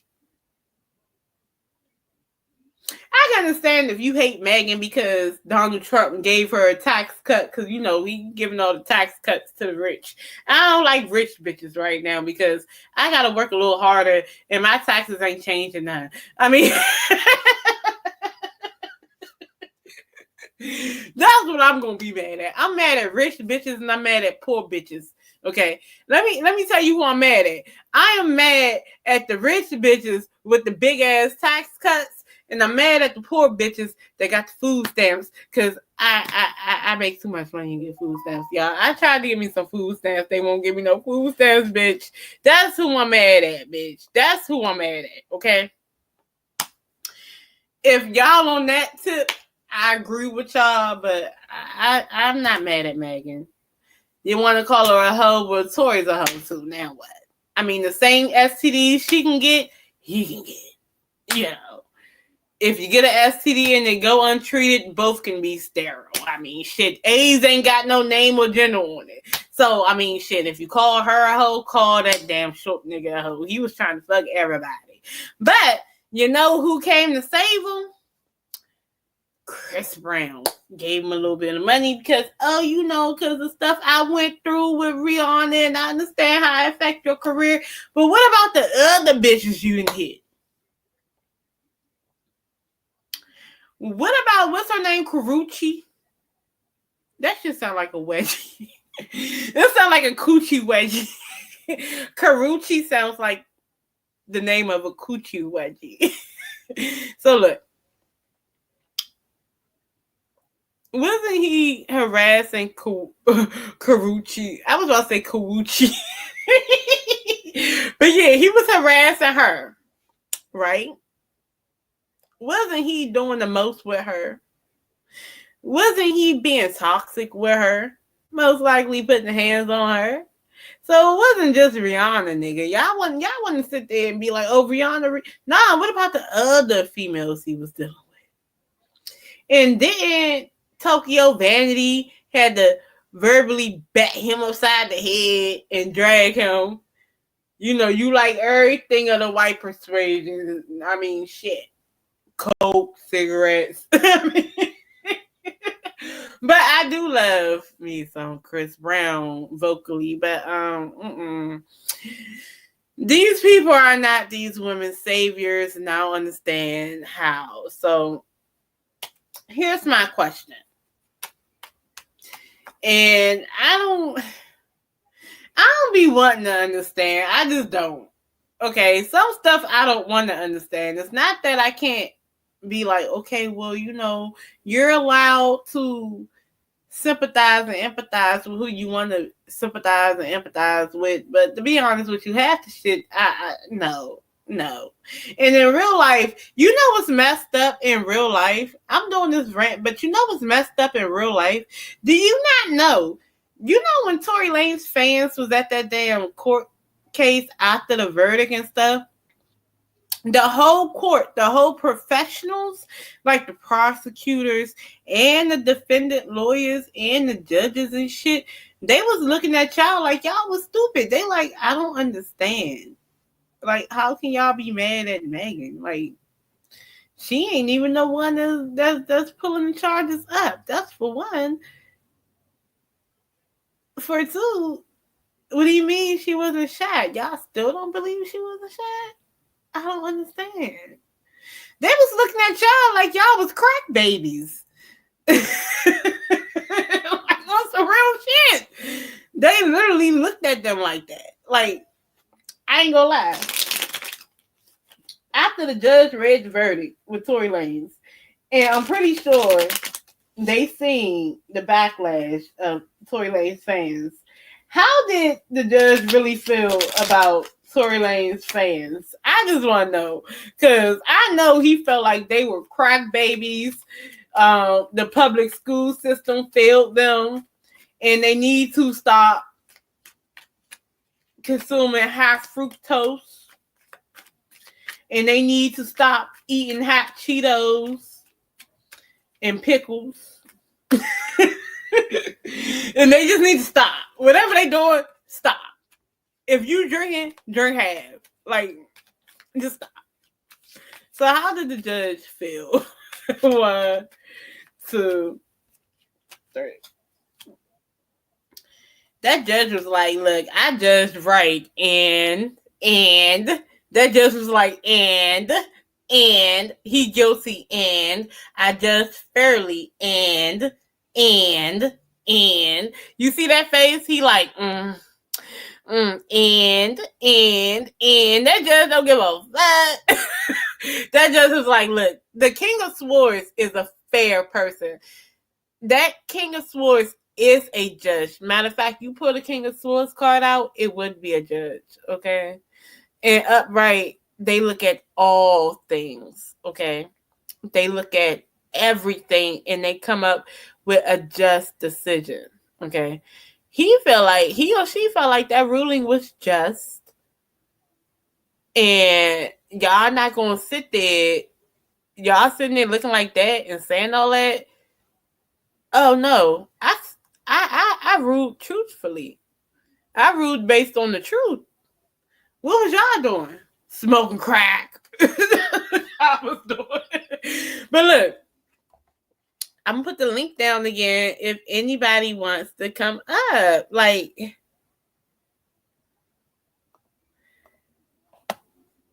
Sean Holly probably thought that nigga shit was some bullshit. Matter of fact, I'm gonna tell you what was it WAC 100 that said that look, when it comes to you going, was it WAC 100? Who said that on Vlad TV? They were saying how, or was it Bosco, the one with the big ass nose?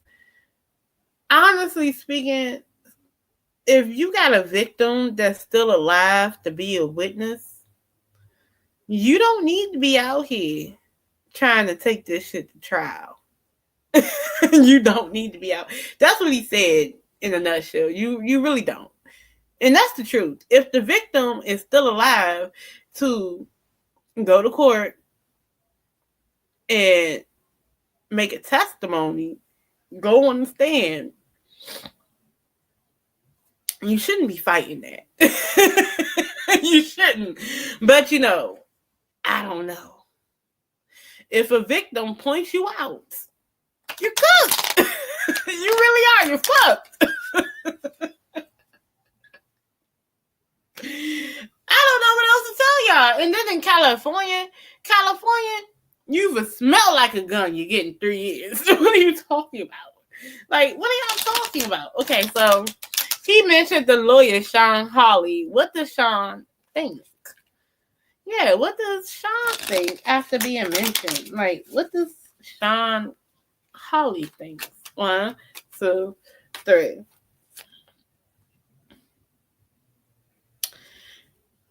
Ooh.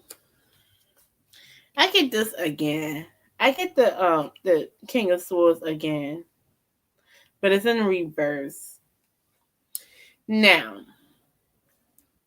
if you guys know tarot, the King of Swords upright, literally a judge, right? Whatever. Now, if I'm just talking about the opposite, it would be like being unjust, right? But then let's get deeper into the King of Swords as a person. If I'm based on he wants to how Sean Harley thinks about Tory Lanez saying that, as a person, the King of Swords in a reverse, they're argumentative. They want to cut you down. They will manipulate and lie. They're verbally aggressive. Okay. They're not seeing things clearly. Okay. Sean Hawley knows some stuff that he's not saying. And it's not about Megan. It's about Tory. So, the High Priestess in the back talks about knowing the secrets. So, then I'm going to ask y'all this. Sean Hawley, because this has nothing to do with Meg. It has everything to do with Sean Hawley and their relationship as far as their collaboration with Tory when it comes to defending him. Sean Hawley knew that Tory was guilty. Okay. Sean Hawley knew that Tory was guilty, but Tory is the type of person who does not take accountability. Tory is the type of person who will try to manipulate the truth. The King of Swords in the reverse will try to manipulate the truth. They don't stand on truth. They don't stand on a truthful square. So when Sean Hawley, if he or she has been made aware of what Tory Lanez has been saying, they chump it up as Tory Lanez is bitter. Tory Lanez is being manipulative. Tory Lanez is lying. Tory Lanez is manipulating the actual fact that, yes, he did it. Yes, that's what Sean Hawley thinks. So, let's ask this. How does Chris Brown feel about Megan? Like, you giving this man money to fight this case, but then again, though, if we're just going to be fair, Megan did not bring this case onto Tory. It was the state of California bringing this case onto Tory. So if Chris Brown gave him a couple of dollars, technically he's giving him a couple of dollars to fight the state, not to fight Megan. So that does not necessarily mean that he don't like Megan. So how does Chris Brown feel about Megan Thee Stallion? 1, 2, 3. Let me shuffle real good because I don't. Let me see. Shuffle real good. Chris Brown's energy towards Megan Thee Stallion. 1, 2, 3. And he feel like Megan Thee Stallion is stressed. Okay, she's up at night. She's stressed out. He also feels like Megan Thee Stallion has a lot of burdens to bear. He feels like Megan Thee Stallion is heavy with burden because of past conflict when it comes to Tory. with the spirit saying he feels like Megan should just walk away from this because it's not emotionally serving her. You have the Emperor upright. So I'll be honest with y'all. Now, just because he gave him money, that doesn't mean he doesn't believe Megan. He's being honest and just. He really do feel like Megan has been going through it. Megan has been burdened with being called a messed up person, a liar, and a hoe, and everything else like that. And if it would save her sanity and help her focus on her career, she needs to leave it alone. That's how he feels. Okay. So that's how Chris Brown feels about Megan. Okay, so is there any other questions y'all want me to ask about this situation? Let's ask this. How does he really feel about Tory Lanez? Do Chris Brown really feel like Tory Lanez did not shoot this girl? I'm gonna ask that after this. Does Chris Brown really feel like Tory Lanez did not shoot Megan Thee Stallion? 1, 2, 3.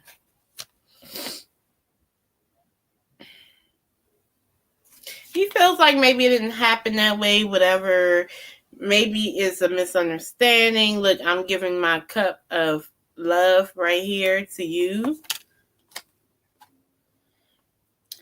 It's upright. The world is upright. This is a new cycle. It's how the world views you. Like, look, man, I'm trying to help you, and I understand what you're going through, and you might just be innocent or something. And he's upright. That means that he didn't experience him having that type of situation. Okay.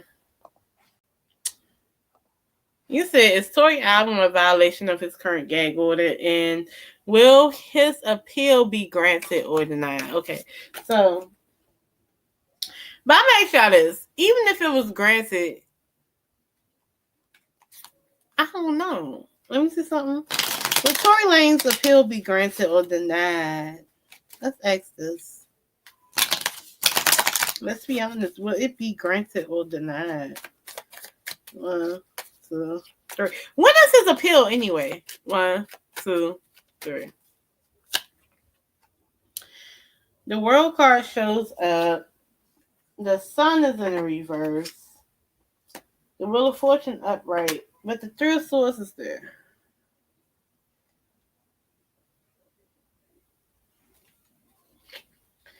And then you have the emperor in the reverse. You know what I think? I think it's a struggle. I think there's blockages. But I do think there's good points that's going to help out. But I don't like that 3 of swords, and I don't like that emperor in the reverse. Because the emperor in the reverse, if it's a judge, they're ruling against it. The 3 of swords is still heartbreak, distance, separation. Okay. So I do think certain things can go into his favor. I do think that. I do think strides will be made. Maybe. But if I am going to be honest, there's a good chance that it may not. But I do see the strides, and I do think that it'll be some positive changes. But I don't know to the extent, because I don't like that 3 of swords. That's heartbreak, distance, separation. And I don't like that emperor in the reverse. And that's like a no. But it's going to be things surrounding it that might look like a yes. You know what I'm saying? But let's be real. Is he locked up for technically shooting her, or is he locked up for an illegal firearm while being on some type of probation? Dorcas, thank you so much. I wanted to thank you for your Cash App, and I was waiting on you to show up in the chat so I can thank you for your Cash App. Thank you so much for your donation and your Cash App. You made it rain down on me. Thank you so much, girl. So then y'all was like, is Tory's album a violation of his current gag order? It should be. Is Tory's album a violation of his current gag order? Order. Y'all was out of order. Let me see. Is Tory's album a violation of his current gag order? 1, 2, 3. Talks about past conflicts. Let's see.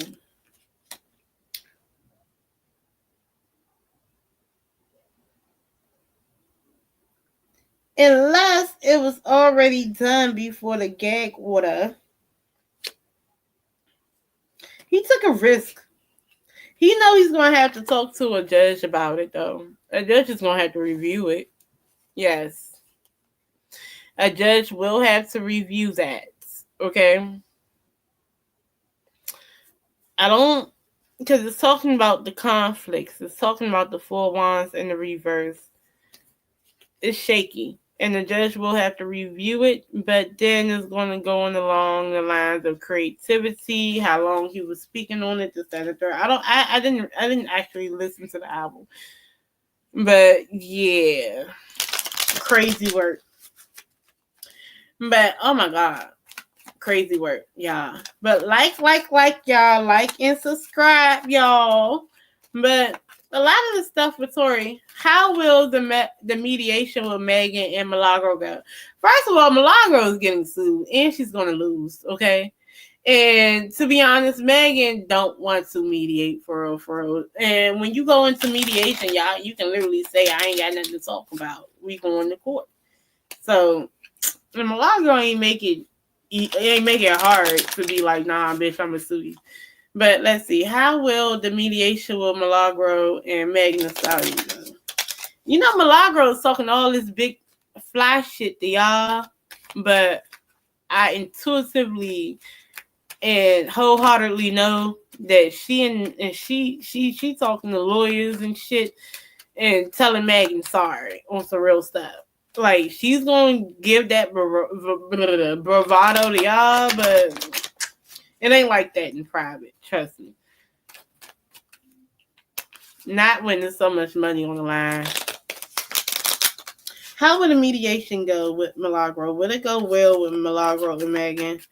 Will Megan decide to drop the lawsuit? 1, 2, 3. Because you know it's up to Megan. No. You made her unhappy, bitch. She going forward with this motherfucker, and her spirit guides want her to go forward too. You want to make her unhappy? Then yeah. You want to hurt her? Then yeah. You want to get money off some shady shit while trying to down her? Yeah. Nah. Fuck that. Say all the good shit you was saying about Milagro on Station Head. Not Milagro. Milagro, say all that good, funky bullshit that you was saying on Station Head and YouTube about her. Say that to a judge. Matter of fact, say it with your chest. You believe what you said, you stand 10 toes down, then go ahead and repeat that shit to them judges and shit and whatnot. Go ahead and repeat that and say it with your chest. Yeah. Do that. You think you right? Then do that. Be right then. Go in that courtroom. Go in front of the jurors. Go in front of a judge.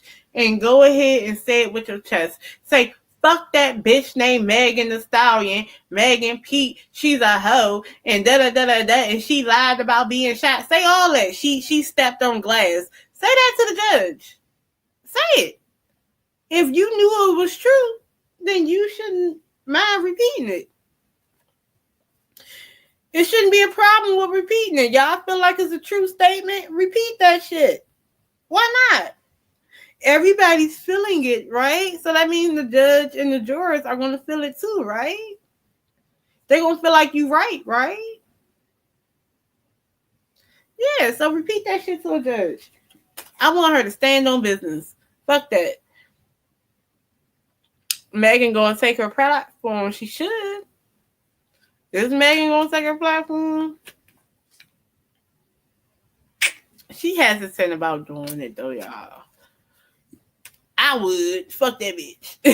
You talk about me like that, everything got to go. I want the platform and I want the backs of your kids' earrings. Yes.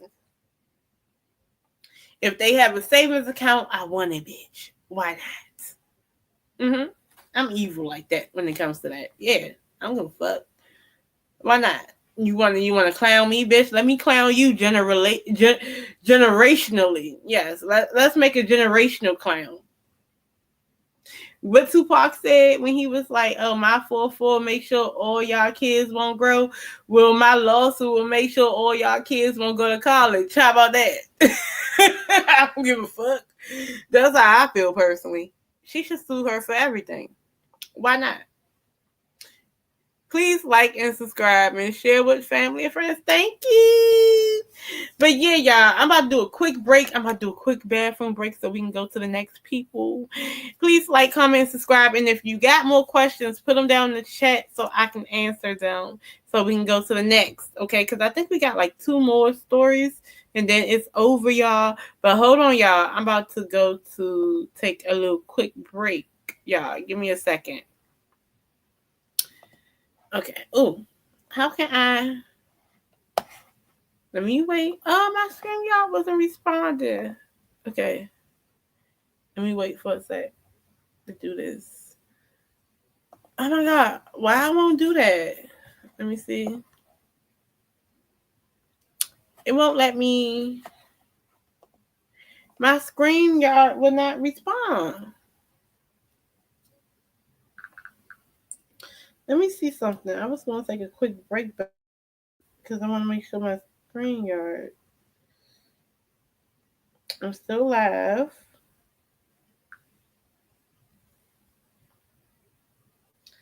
Let me see something. Okay. I'm froze.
Okay, I'm back. All right, so let's do the last 2, y'all. So, oh my goodness. I think I got cramps, y'all. But look, let's go to the next one. Okay, so DDG and Chloe Belly. And Halle Belly, not Chloe, girl. Chloe out here living her dream life with Burna Boy for a second. But look, so DDG came online and basically let us know that Haley has not been letting him see his son. His son is currently sick, but he still wants to see him anyway. She barely talks to him. And really, I don't know, y'all. Like, didn't he cheat on her, though? He cheated on her. So my whole thing is, it's a situation where these people are young and trying to figure it out. But I do think that with Haley, she should let him see his son. But also with him, I believe that, I think she kind of messed up a little bit by cheating, though. Like, yeah, you made her feel a little way, so now she going about it in a childish way. So I don't know, y'all. Let me see something. Let me see if I can look up what DDG was saying, y'all. So I gotta go on the shade room.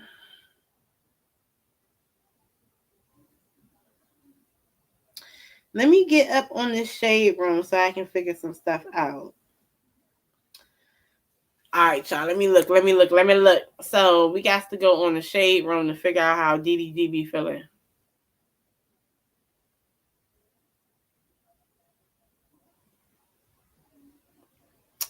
So let me see, y'all. Not Dr. Umar Johnson out here being a deadbeat daddy, okay? I love that for him. And that school that never opened. Child, let me see something. Where is it at? Where's DDG and him talking mess?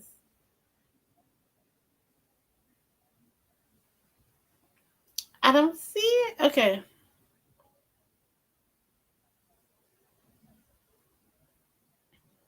Oh, that's Halo recognizing his mommy as the mermaid. Oh, as the little mermaid. That is so cute. Stuff be so cute, y'all. Hold on. I'm really looking for it. I can't find it. Alright, so I don't really feel like looking through this whole thing. Child. I got time for that. Okay, so DDG was like, been fighting to see my son for months now. Shout out to all the dads who try their best to be there. This shit sucks. So then he says this. Hold on. Shout out to all the dads that can really like with him, but I'm really just coming on this as just a dad that really don't know what to do at this point. I've been dealing with it since he's been born, damn near. It's like I really feel like I'm a f***ing nanny at this point. The nanny has been able to have my son more than me. And I don't even know the nanny name. Like, it's just not fair, bro. So I have to come on here and I gotta do this, but I gotta do like this. Now I gotta go to court, do all this extra shit when it ain't even gotta be like that, bro. Now, if y'all don't see me with my son every day, y'all know I stream every day. Every day I don't see my son, I'ma number it. Let's see. I know she gonna let me see my son now. This is the only way. It's like,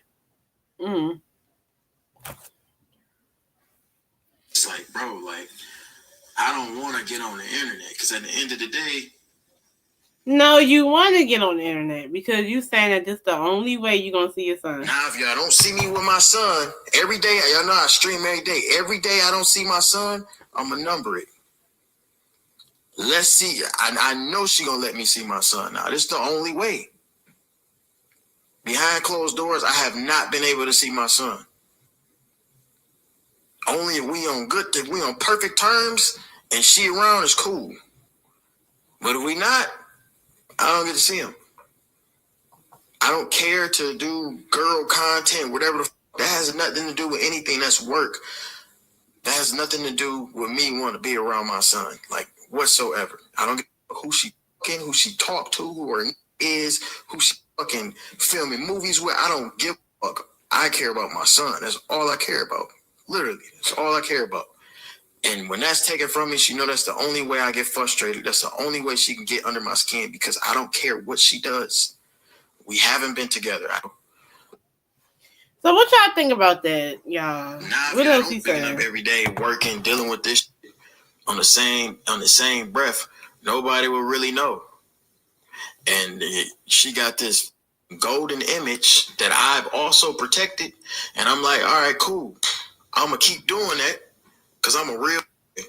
But this is foul, bro. Like, if I want to come get my son, I should be able to get my son. Plain and simple. And I wasn't even coming to take him. Like today, I wasn't even going to take him out because he's sick. I'm like, all right, cool. I'm going to just grab my son and go hang out with him downstairs. Me and her don't really speak like that. I'm like, all right, cool. I'm gonna take my son, go hang out downstairs. Whoop, I'm getting kicked out. No, like it's conversations where it's like that said to me is so if heard it, it's on some leave us alone type. I'm like, bro, waking up every day, working, dealing with this shit on the same breath. Nobody will really know. And she got this golden. Okay, so basically, in a nutshell, y'all, if we're talking about Halle Bailey, she had to hide her pregnancy because of the Little Mermaid thing. That's what I remember. She's messing with DDG. And DDG cheated on her, was cheating, and eventually they broke up because of the cheating and the not getting along and stuff like that. So now they're here going through baby mama, baby daddy drama. Right? Now, it's a few things that I feel about that. Right? He said the only way he was going to be able to see his son is if he go on the internet. I don't know if that's true or not. I don't think that's necessarily true when he says when things are good, he sees his son, but when things are bad, he don't. So I kind of feel like, do they argue and she be like, leave us alone? And then she just go cold and not answer the phone, which is wrong because that's your baby daddy. But I'm thinking that, right? What do y'all think? I'm going to go ahead on and do a reading on that and figure it out. Better yet, I'll do one better. We're going to do, what does DDG really want to tell Chloe, right? We're going to use In the Shadows oracle cards, right? Let's start out with that first, because it sounds like people that hurt each other's feelings. It sounds like one of those baby daddy, baby mama situations where feelings is hurt and they're operating off of feelings, okay? That's what it sounds like to me. I don't know what it sounds like to y'all. Y'all say facts, right? Because to be honest with you, I come from a family, my mom and my dad, they were married, okay? They separated, but remained married for 20-something years. And they was not going to get a divorce initially, right? Because now they was just off they money bitter stuff, right? Initially. I'm trying to get these cards right because these cards look all messed up. So initially it was like, I can't wait till something happens to you so I can cash in. But then down the line, it was more so like, look, we have kids together. We're married. We never got a divorce yet. We're separated, yeah. But I want to make sure that you're okay in that type of way. So if anything happened to you, I'll be there to help. If anything happened to me, you'll be there to help. And see, that was the whole thing after a while. But then my dad was messing with this woman who was an insecure woman and was from the old way of thinking.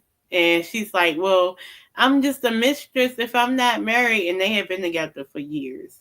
And she was like, I'm just a mistress if we're not married. And she was like forcing him to get a divorce. Kept asking for it. Right? To the point that when she had like this diabetic scare, you know, he kind of got guilted into wanting to marry her because he was like, well, she was like, I don't know how long I have left because of all this, and I don't want to die being the mistress and the other woman, right? So he comes to my mom wanting to do the divorce, right? And they go to court, and my father couldn't just say that he wanted a divorce.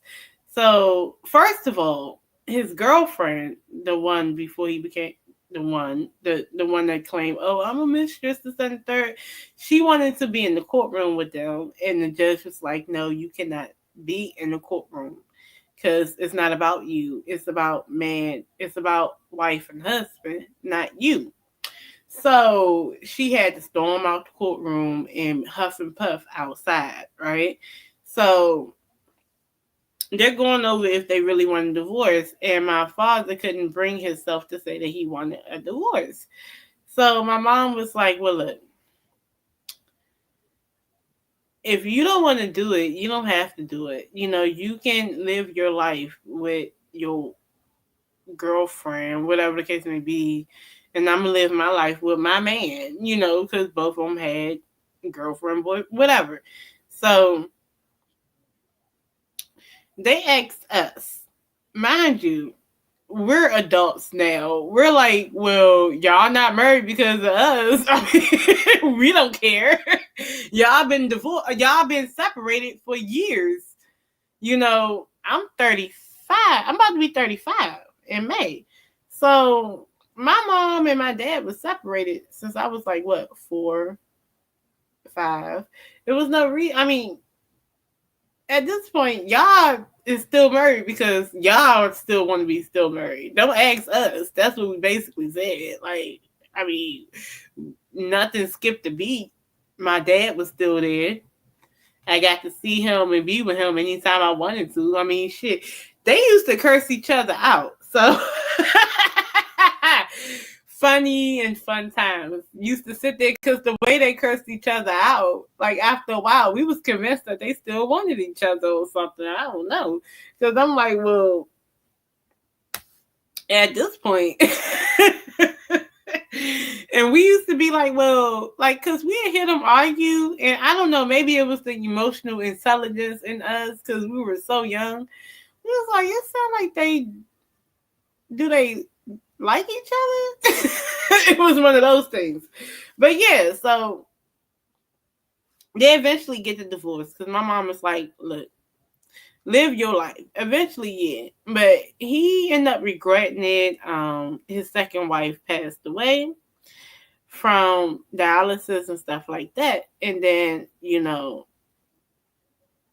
it was to the point where the reasons why they wanted to stay married became prevalent, became obvious later on, and he regretted that.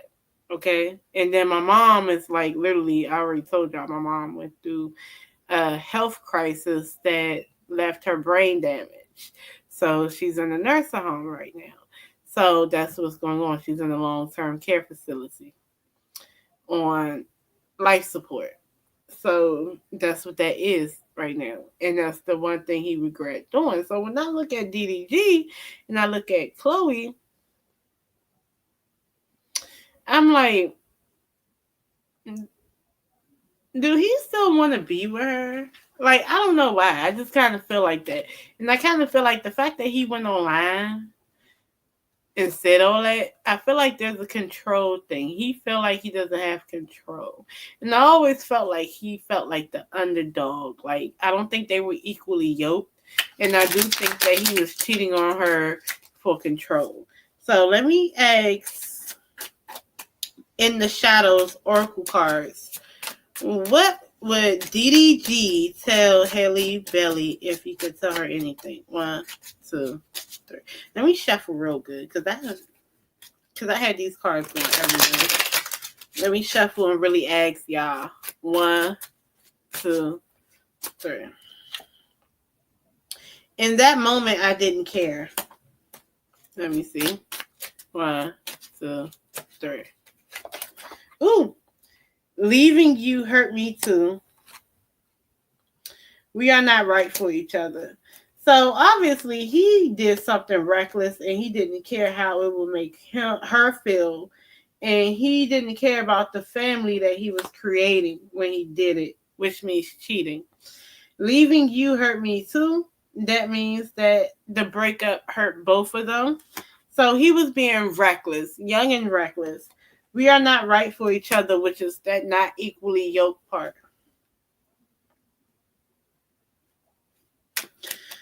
What else would he like to tell Haley Belly? 1, 2, 3. What did you want from me? Yet it is too late. I've been struggling. Haley wanted him to be something else. Okay. But the problem is when you guys are not equally yoked, it's not going to be that way. Okay. If Haley Bailey wanted someone who was the same level as her, she should have dated that. Okay. She should have dated someone who was of the same value. Instead of wanting a bad boy, you should have had someone of the same value. She did not reach for the same value as her. She reached, I wouldn't even say down, right? It's just that she wanted to be with a different type of person. But however, you can't change nobody. So he couldn't be changed at the moment. Stuff went too far already. Now they got a kid. And to be honest, is he regretful? Yes, he is. But it was because of his recklessness. So now we're going to ask the Hidden Truth oracle how Chloe is with Burna Boy with that jigger doing what they doing. So let me see something. How does Haley Bailey feel about DDG? If she can tell DDG anything, what would she tell him? What is the hidden truth of the matter? 1, 2, 3. I hope that you can forgive me one day. Okay. What else? 1, 2, 3. I love you unconditionally. What else? 1, 2, 3. I know I messed up everything too. Oh, so she's not innocent either, huh? 1, 2, 3. I want to feel that way again. 1, 2, 3. I hide behind material things. 1, 2, 3. I bury myself and work to forget you. These are people who still... Chloe. Haley Bailey still loves DDG. That's her first child's father. She wanted him to be different. She had more expectations, higher expectations than what she should have had. She should have met him where he was at. I feel like it was a lot of this keeping up with the Joneses type of thing.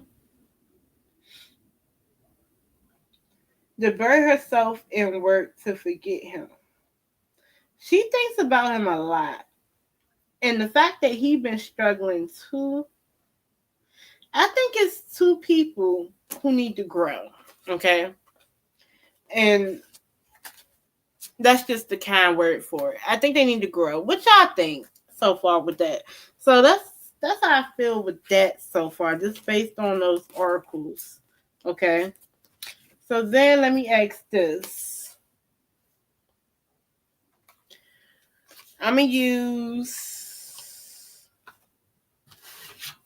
Let's use romance oracles.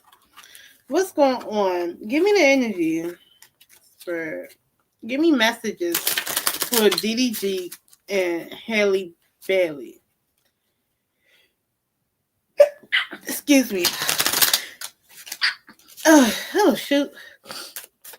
DDG and Haley Bailey. Give me messages. Give me romance messages for DDG and Haley Bailey. 1, 2, 3. Passion in the reverse. Allow your heart and soul to sing with joy. Give me romance messages. 1, 2, 3. Let go of control issues. Oh God, that is on. Hold on. 1, 2, 3. It is safe for you to love. Okay, so Haley Bailey was controlling the issue. Okay, the first thing that comes out to me is this card right here. Let go of control issues. this woman is holding her baby real close, and this man is like, that's what she's doing to DDG right now. So he's not lying. But be fair.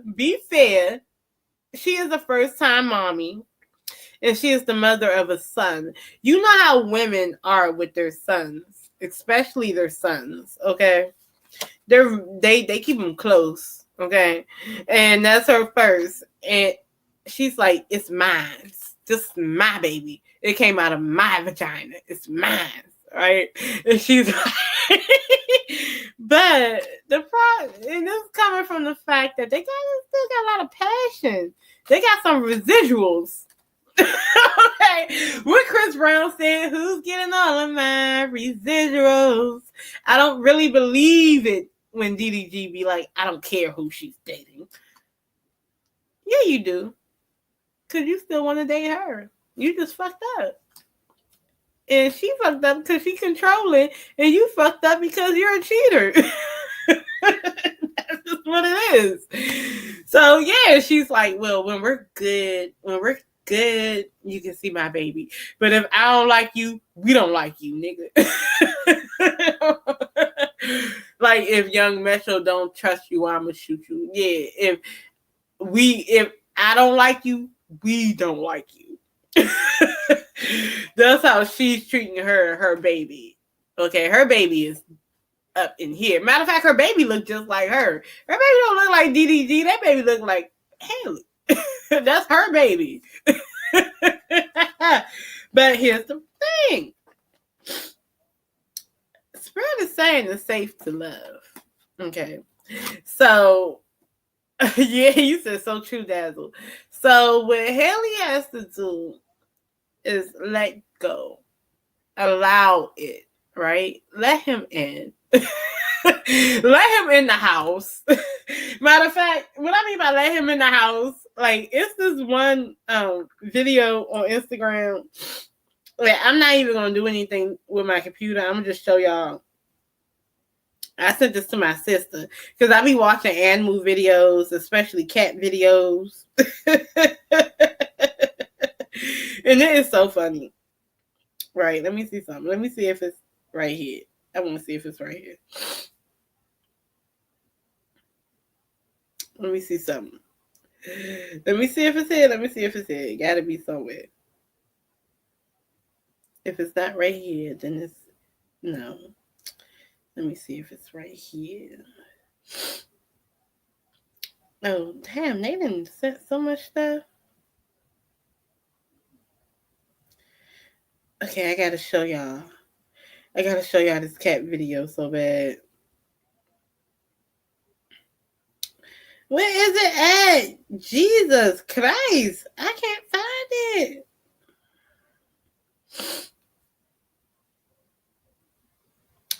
I can't find my cat video, y'all. But look, it's this cat, right? And she laying on the bed. And she looking out the window. And the direction she looking at is this orange cat that's in the window trying to apologize, like, meow, meow, meow. And they like, don't forgive him. He gonna do it again. Don't forgive him. Just allow that man in. Okay, just allow him in. I cannot find that video. And I'm like, how did I not say? I knew I sent this to my sister. Like, why is it not there?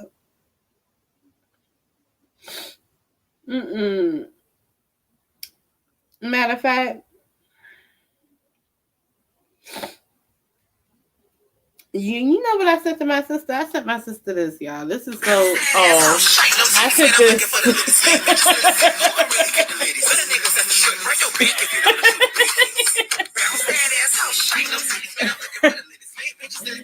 I was sitting there trying to figure out my cat video, and I'm like, that's what I sent my sister. I sent my sister that mess. Child. And then I sent my sister this. This is so off. But look, anyway. But what they got to do, is that Chloe got to be okay with allowing him to see his baby. He like, I want to see my son. I'm here to see my son. And she like, it's mine. Everything is mine. The gold is mine.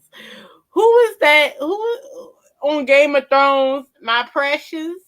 That's what comes to her son. If you don't fuck with me, you don't fuck with us. That's how she feels. And she don't need to be doing all that. So, and that's because she still want him. Yeah, she still want to be with him. Doing that baby mama, baby daddy shit. That's all that is, right? But if we gonna do all that, like, look, this is the prayer that we need to do, right? This is the prayer. This is the prayer. That's your prayer. That's your prayer. Lord, we asking you to send us niggas. Yes. Send us niggas. Lord. Yes. None of them niggas. That was the prayer. Send us niggas with good credit.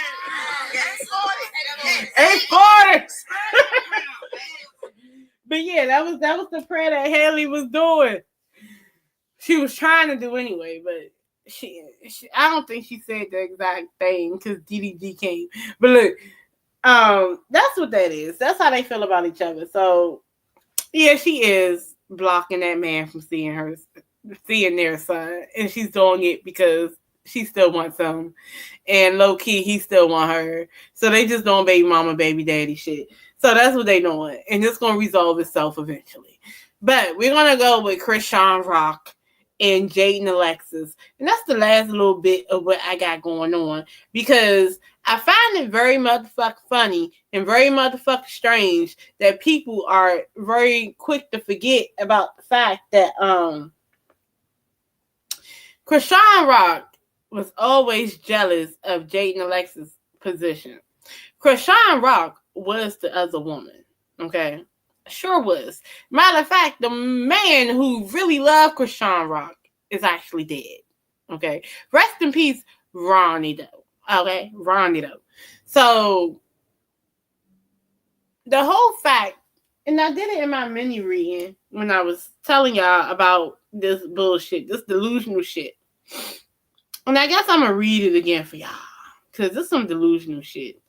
I don't understand. I don't understand how her stands think that this was just the bee's knees and this was just get back and a sexy little grown and sexy clap back when in reality the shit is still delusional. Okay. Should I even read it? Y'all already seen it though. I know y'all seen that clap back already. Clap back, but clap forward, whatever. But my real thing is, here's what I really want to know. She wants to speak on Jaden Alexis' kids, and she was so mad because Jaden Alexis, she spoke about Jaden Alexis' kids not being around her child, whatever the case may be, but didn't. Here's my thing. How can you even speak on these kids at all when, in fact, to spite and to have the takeover spirit that you have when it comes to Blueface, Krishan Rock was taking down pictures of Jaden Alexis' 2 kids with Blueface. Like, different type of stuff like that. Like, she didn't, like, basically what she really wanted to happen was she wanted Blueface to basically stop being a father to those kids.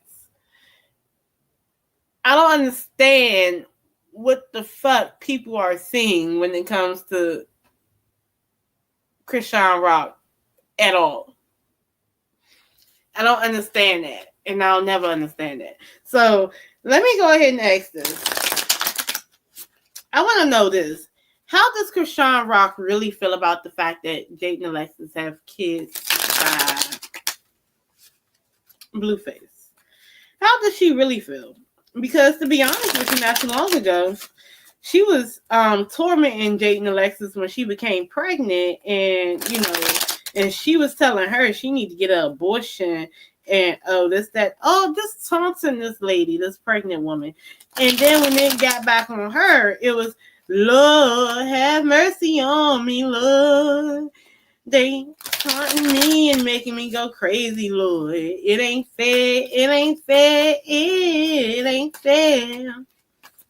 Even though I was talking shit about her being pregnant and she should get an abortion, now I'm pregnant and this man don't give a fuck. That's exactly what that was. Shit. So how does she really feel about Jade and Alexis having children by Blueface and Blueface's children? Do she really care about Blueface's children from Jade and Alexis? 1, 2, 3. She don't give a fuck. Well, then again, I ain't gonna lie. Got the son. So I don't know about the daughter. She actually likes the son. His son. Literally his son. Now, his son was before she knew. His son was there before she was dealing with him. So his son is one thing, but that little girl is a whole nother thing. She wants to be his son's mother, not the little girl's mother. She wants to be the son's stepmama. And things is going okay. And then she only, I take that back. She thinks that, matter of fact, she is connected to his son, but she thinks that their son is the prize. Everyone forget when it comes to Krishan. It's like motherfuckers got fucking drug-induced amnesia. Okay, everybody forgets. Okay, so she don't see her kids. Okay, I'm gonna be honest with y'all. I had to really look at it. She can tolerate Jaden's older child, which is a boy. Okay. She can tolerate him, but she cannot tolerate that little girl. That's for 1. For 2, she doesn't see them as the legit children. She only sees her child, baby Krishan, as his golden child. Okay. And is going to make their lives easier. Not no kids by Jaden. Who's Jaden? That's how she's looking at it. Oh, thank you. That's how she's looking at it. That's fucked up, ain't it? But that child ain't even for him, though. And I randomly bring that shit up. And I randomly repeat a tarot on it anyway. Is Krishan Jr. Blueface's baby? 1, 2, 3. That's the star card. That's the 7 of swords. That's the 5 of cups. No, it's not. She wanted it to be. She was granted the wish of pregnancy. But that 7 of swords is sneaky. Yeah, that 7 of swords is a sneaky hoe. Sneaky strategic hoe. Running off on the plug. Running off with Ronnie Doe's seed. And that 5 of cups is disappointment and shame. That's her shame. Okay? Please bleed it. Ooh. The 8 of cups is in the reverse. This is something she should have walked away from. You know what? It take a real bitch. You remember when Alexis Sky was trying to put that baby on Fetty Wap so bad? And she was doing it into a point. I respect the Alexis Sky for being honest after a while. Even if I don't respect her for not being honest. Thank you, baby. I don't respect her for not initially being honest because I don't care. When it comes to kids, you got to be honest. Stop lying. If you didn't want that person to be the baby daddy, then you should have just gave the coochie up only to that individual that you wanted to be the baby daddy. You should have just did that, right? But that's Krishan's shame. That's not Blueface's baby. I don't care what y'all say. I don't care. I don't care. I don't care. I don't care. It is really not. That Seven of Swords speaks volumes, and that Five of Cups speaks volumes. But she pinning that baby up on him. That's why you got this pin in his son. Pinning that baby up on him. And it's all about that baby and how it's going to make us look. Fuck Jaden kids. Yeah, I fuck with her son, but that's about it. I don't fuck with the daughter. That's how she really felt. I wanted to ask that. And I didn't get to ask it. But that's what I got for y'all. What else y'all want to know, y'all, before I leave? Because I'm about to head on out. It's been a minute. It's been a minute. It's 12:17, y'all. I got to get some sleep. And if y'all don't want to know anything, that's fine. Just like, comment, and subscribe. I love y'all for real. And I might come tomorrow or the next day afterwards, but I'm gonna be doing lives more frequently. And I have to brace myself in doing longer lives. And the only reason why this one was long is because I was reacting to a video. But I want to do like long lives, and I want to like talk about celebrities, but I also want to do like subscriber readings. Like I want to do like personal readings. So if you guys want to ask questions about your personal stuff, you can ask that. Oh, thank you. And I want y'all to sit there and ask some questions about y'all personal stuff. If y'all want to know about y'all love life, finance, career, whatever, friendships, anything messy, I'm your girl. Okay, so that's what I kind of want to do. I want to do extended lives where I do that. Okay. I think I might chop this live up to make more content when it comes to the individual readings, when it comes to the celebrities. But I love y'all for real. And I got to go if y'all ain't got nothing else to say. I am gone, y'all. I love y'all.